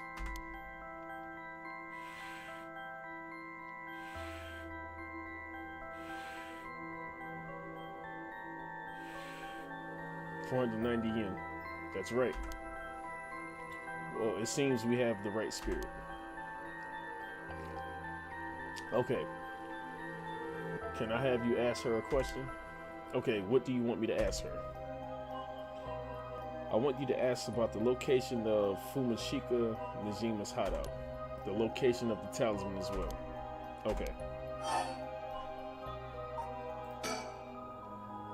Spectre of the Spirit Board. Please tell me the location of Fumashika Nijima's hideout. Hey, where he stay at? Wait, what that mean? Please. Terrible things will happen. Oh, I guess it refused it. Hold on, if he isn't captured, right? I'm sure it's painful to try to remember. But you're the only one who can help us, Michio. Please. Oh. It moved. Oh, this is an address. She's giving us the address. Amazing. Thank you, Michio. Okay, I have the address. Thank you. All right, Ariel. Get a move on and check out that address. Yes, sir. I'll contact HQ and order a simultaneous house search and sweep the area. I just hope the information is accurate. I know it is.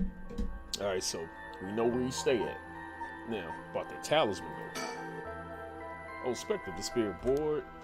Do you know where the talisman that you had is? Oh. She know. I wonder if we can find a way to narrow it down. I'll try asking. Oh, Spectre of the Spirit Board, did you carry around the talisman with you at all times?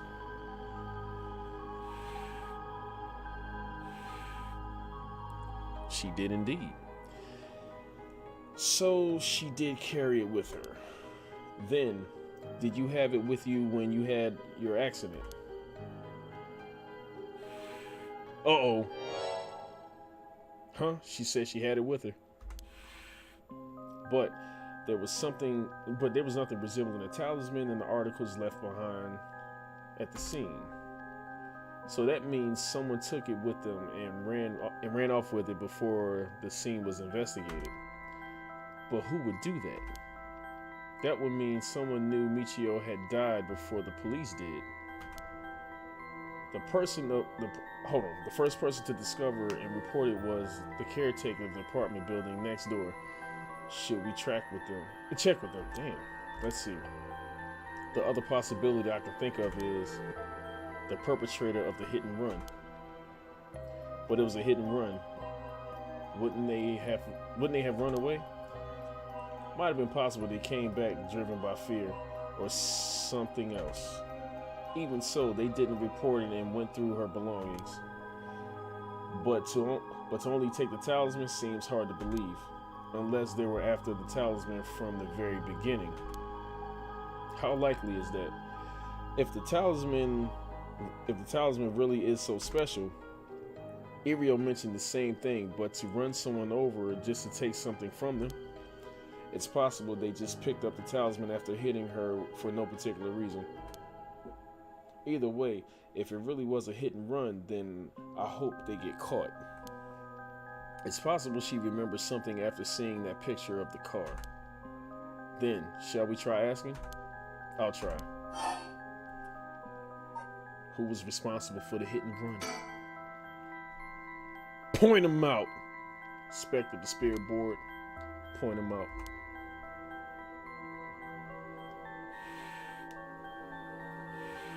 Oh, they know who did it. That's a relief. If she hadn't known, huh? In order for Michio's spirit to find peace, we need as much detailed information about what happened as possible.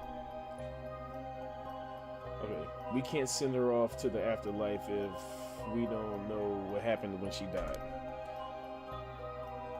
This isn't like a forced exorcism. Huh? So that's, hold on. Huh? So that's what it'll take. Excuse me. Alright, try asking. Right. I'll spec with the spirit board. Who was the one who ran you over? I hope she knows the name. I wonder. Uh-oh. N-A-M-I-G-A.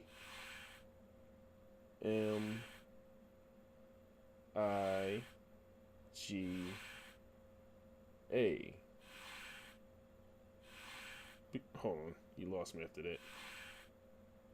Namagaki!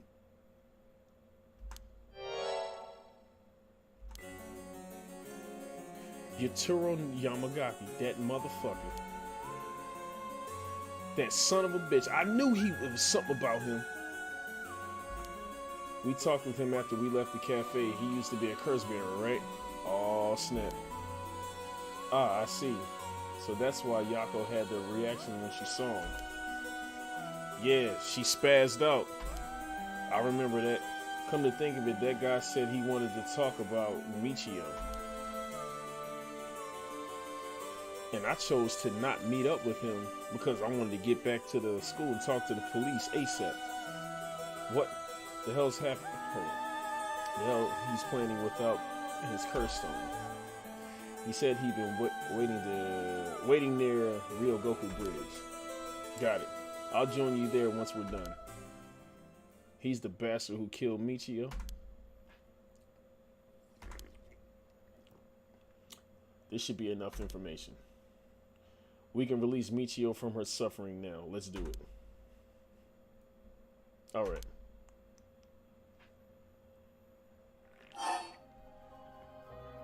Damn.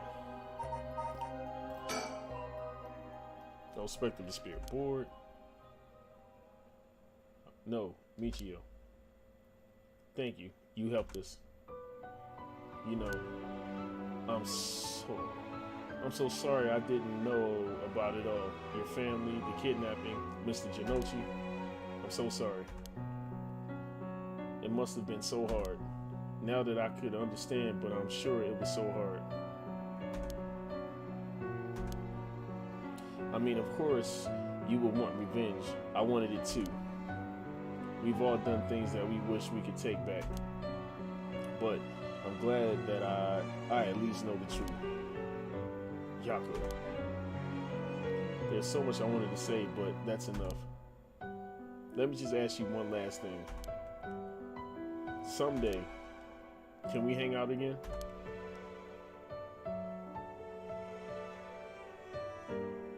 Of course. Oh. You mean it? Okay, it's a promise. Have you asked everything you wanted? Yeah.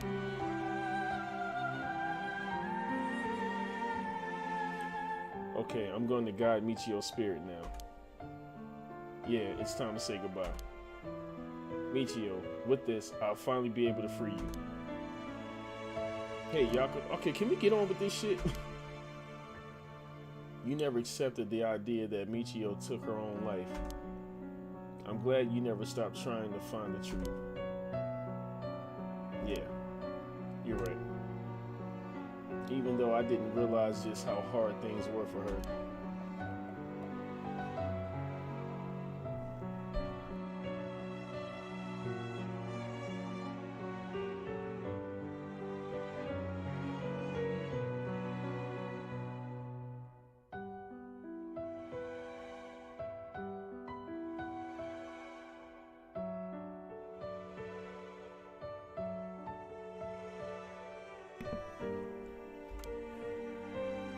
Sorry.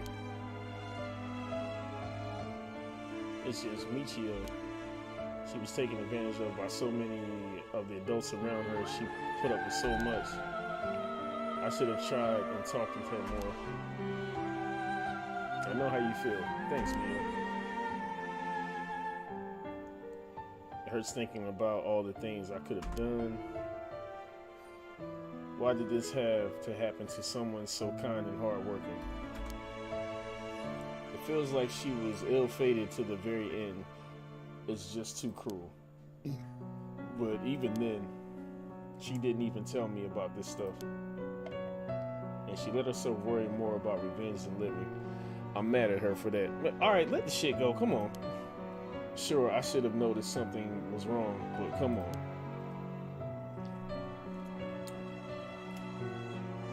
What was she thinking? Seriously, I mean seriously. Am I really that unreliable? Oh, stop it. Of course I'd help you get your revenge, you idiot. I don't care how... Hold on. I don't care how you had changed or whatever. I just wanted you to live. Yako. I'll take responsibility for what's been done. But one day, if we meet on the other side, I'm gonna have to give her a good punch, then I'll tell her she's the real fool's procession or something. Then we'll hang out like always. Sounds like fun. Alright, I'm sending her off, okay? Oh, wait. Look, the coin, it moved to no, all on its own. You're right, when did it do that? It seems she still has something keeping her here. Uh-oh. Yako, do you know any idea what Michio wants? Me? Oh. Please don't forget me.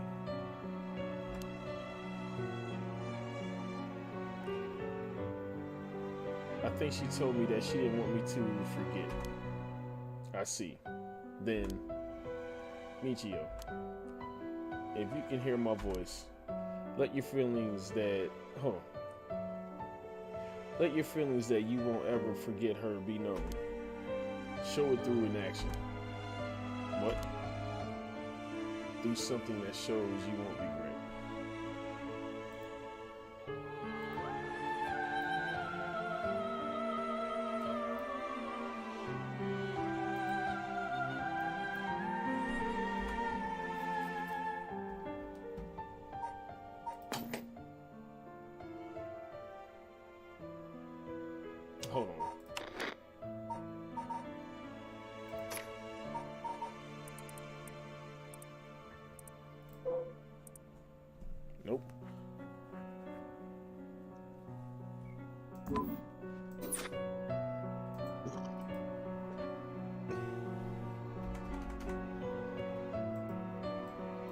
Alright, what am I supposed to do here?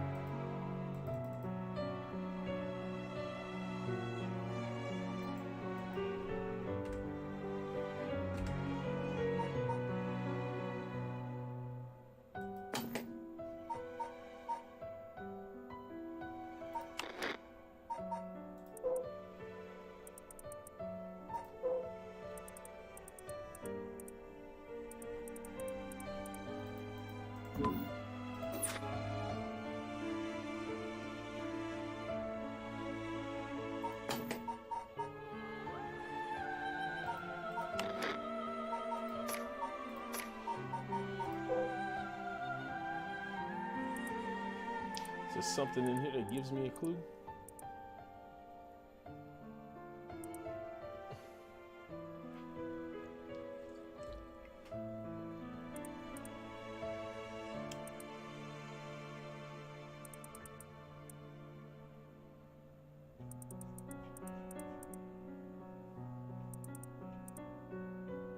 Hold on. Sound of, oh, wait a minute. Alright, I don't know if this will work, but I'm gonna just...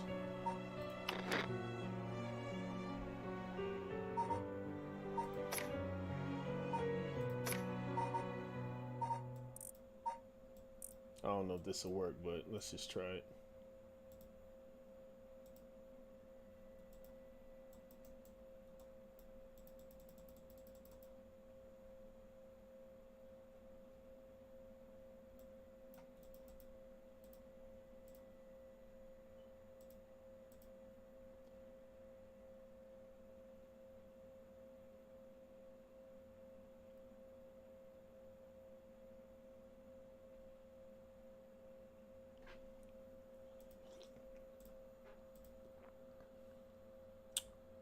I don't get it.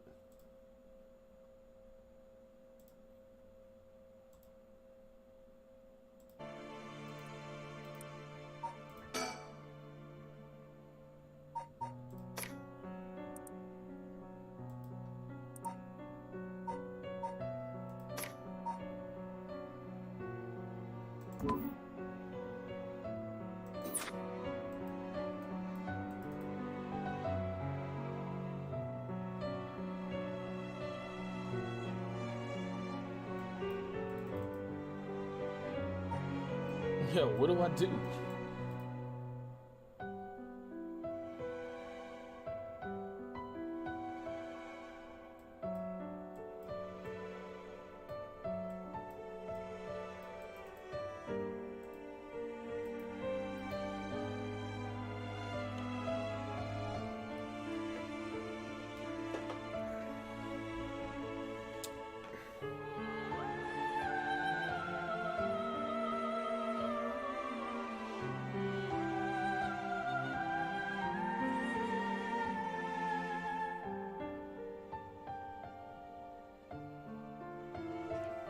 Yo, I don't know what to do. Like,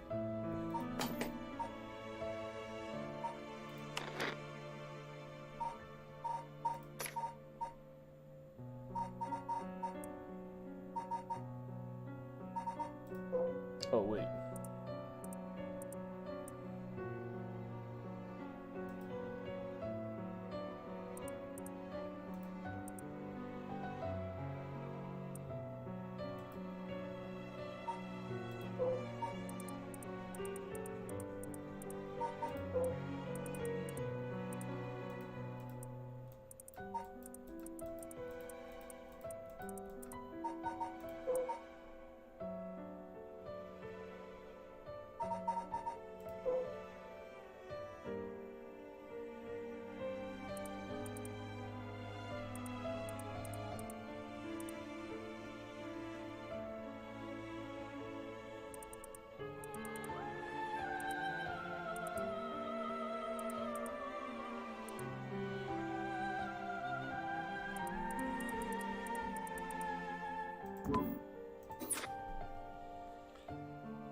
Yo, I'm really lost here.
Okay. So I had to save the damn file.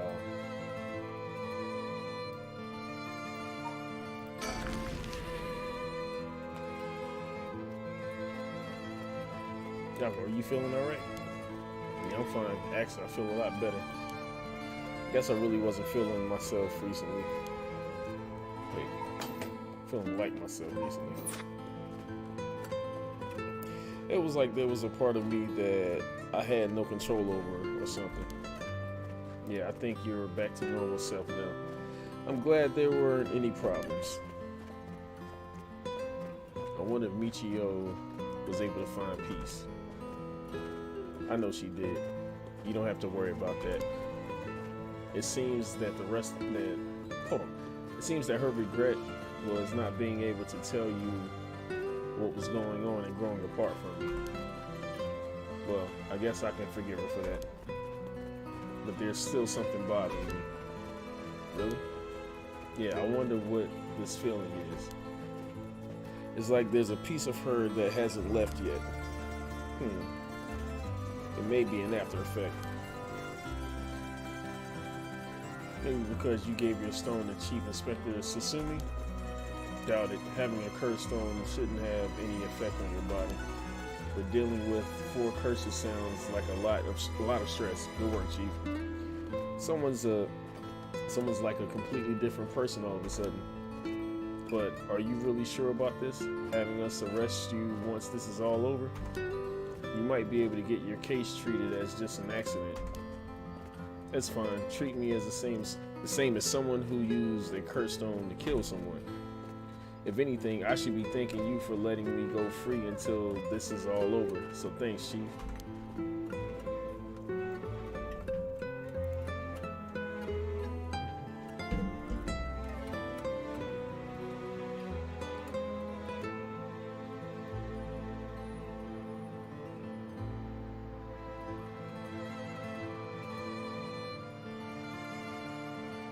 Whoa, you didn't say anything about bringing the police. Sorry, but we don't have time to care what you have to say about this. What business do you have with this girl now that you've lost your curse stone? I'll tell you this for free. I have her curse stone already.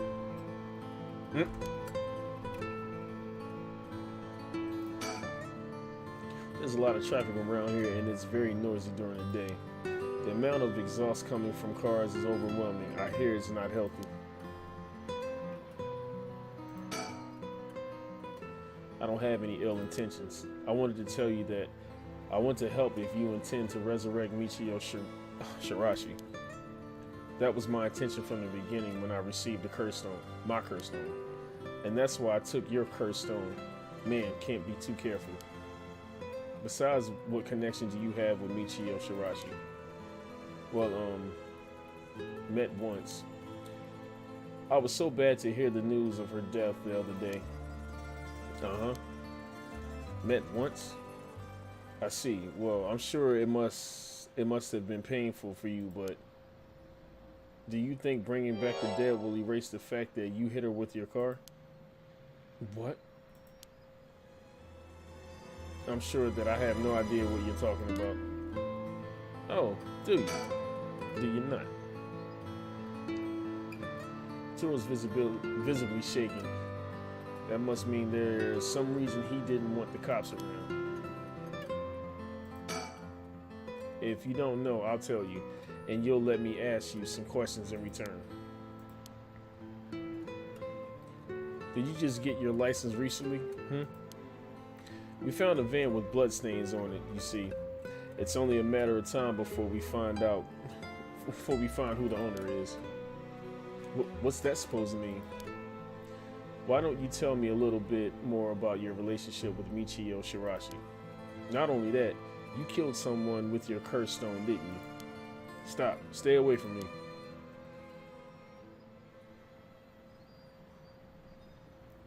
Damn it. Okay, I give up. It's all over for me. Afterwards, Yutaro Namagaki gave his confession. He admitted that he was behind the wheel of the van that hit Michio Shirashi. He explained that he was speeding in order to impress a girl he had in the car with him. Oh, I wonder if was that a Yame with him? After hitting the schoolgirl, he drove away and planned to watch the car in secret to destroy the evidence. But he became nervous and went back to the scene of the crime at the urging of his passenger. When they returned to the scene, the female passenger went to check the victim alone while he sat panicking in the car. When she returned, she told him people were unlikely to assume a hit and run, as it looked similar to a suicide by jumping from height. Afterwards, the pair parted ways and Yutaro dumped the vehicle deep in the woods under the cover of night. The two of them decided to keep the accident a secret. The next morning, Michio Shirazi's body was discovered, and luckily for them, her death was ruled a suicide. However, a darkness lingered within his heart. From that day on, the schoolgirl appeared before him covered in blood. From that day on, the schoolgirl appeared before him covered in blood, her limbs bent and broken, to spite him in his dreams every night. Even when awake, he would see the phantom of her corpse in the dark, moaning and cursing at him at all times.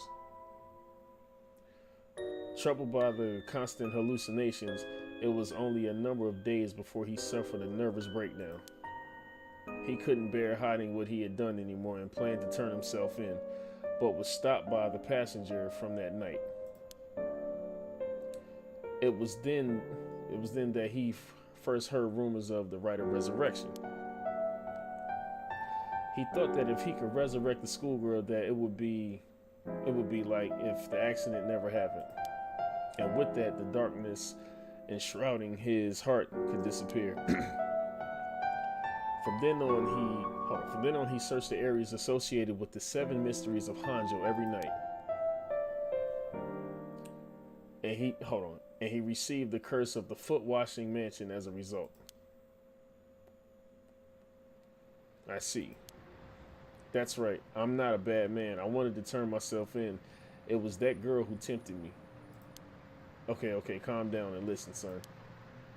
If you don't think you've done anything wrong, what would these girls think if they saw you run over that poor girl? There's something I want to know. Do you know anything about a talisman that Michio should have had on her at the time of the accident? Talisman? What are you talking about? So you don't know anything. In that case, what about that woman who was with you? Can you ask her? Oh, that's right. Everything is her fault in the first place. Well, that may not be exactly wrong.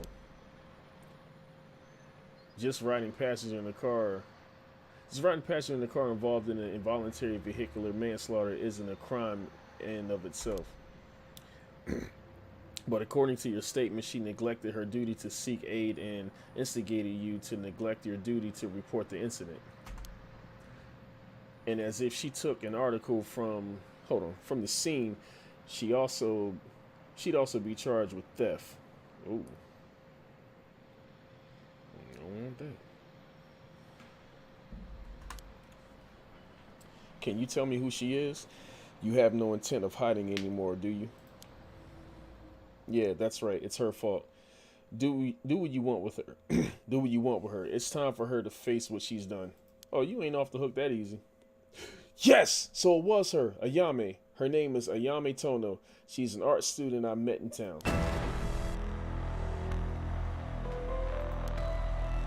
An art student named Ayame Tono. Whoa. Are you absolutely sure of that? What point would there be in lying to you now? What do you want to know? What, do you know her or something? She may look nice, but she's rotten on the inside. I'd like to meet the parents who raised someone like that. Shut up. What's wrong, Inspector Suzumi? You're drenched in sweat. Hold on. Wait. That's not his daughter, is it? No. Wait. Damn it, why? How could this happen? Listen up. I'm taking this one with me down to the station for more questioning. You two go after the record of fate Yen Scroll. Got that? Okay, we will. Come with me. Whoa.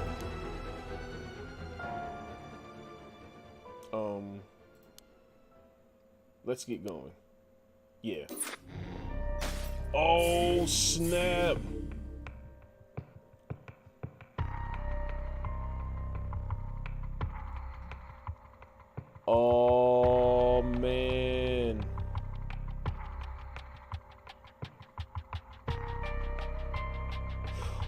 this is getting real good. Oh man. Shit, what time is it? Alright, yeah, it's after midnight, yo. I gotta go ahead and call it. But thank you to everybody who came by. I appreciate y'all for coming through and kicking it with your boy. And as we made some more progress in the story,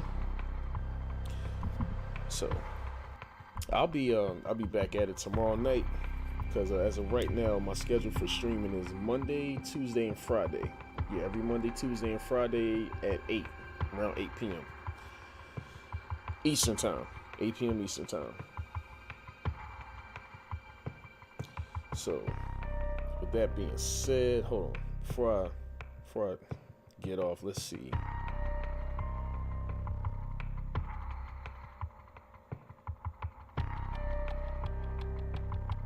See if there's anybody I can raid.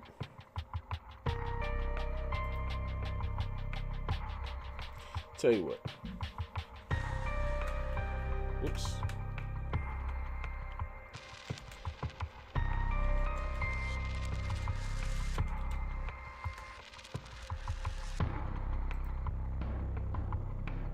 What?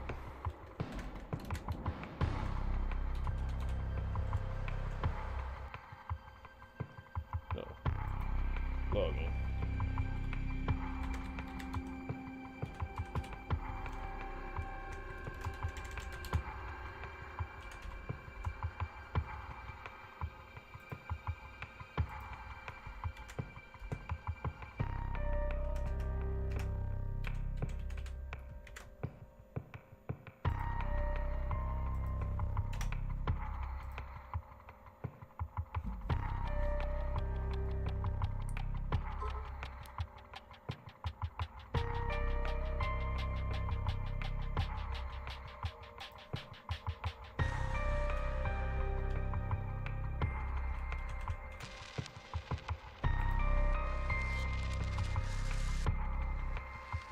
What?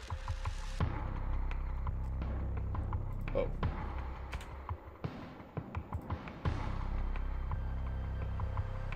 Okay, what the fuck, man?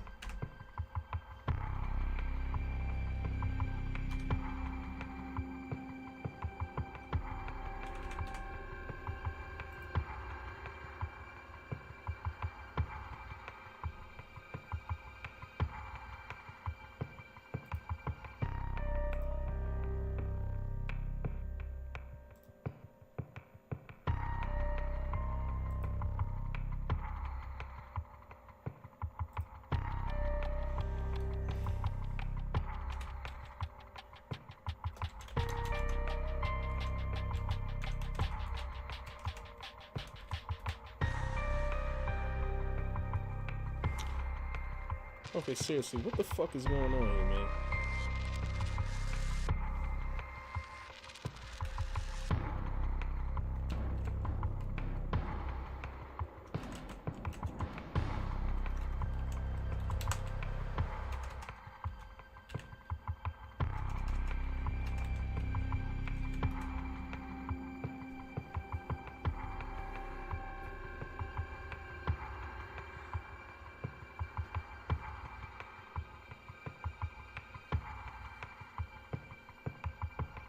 Oh, duh, I'm such an idiot.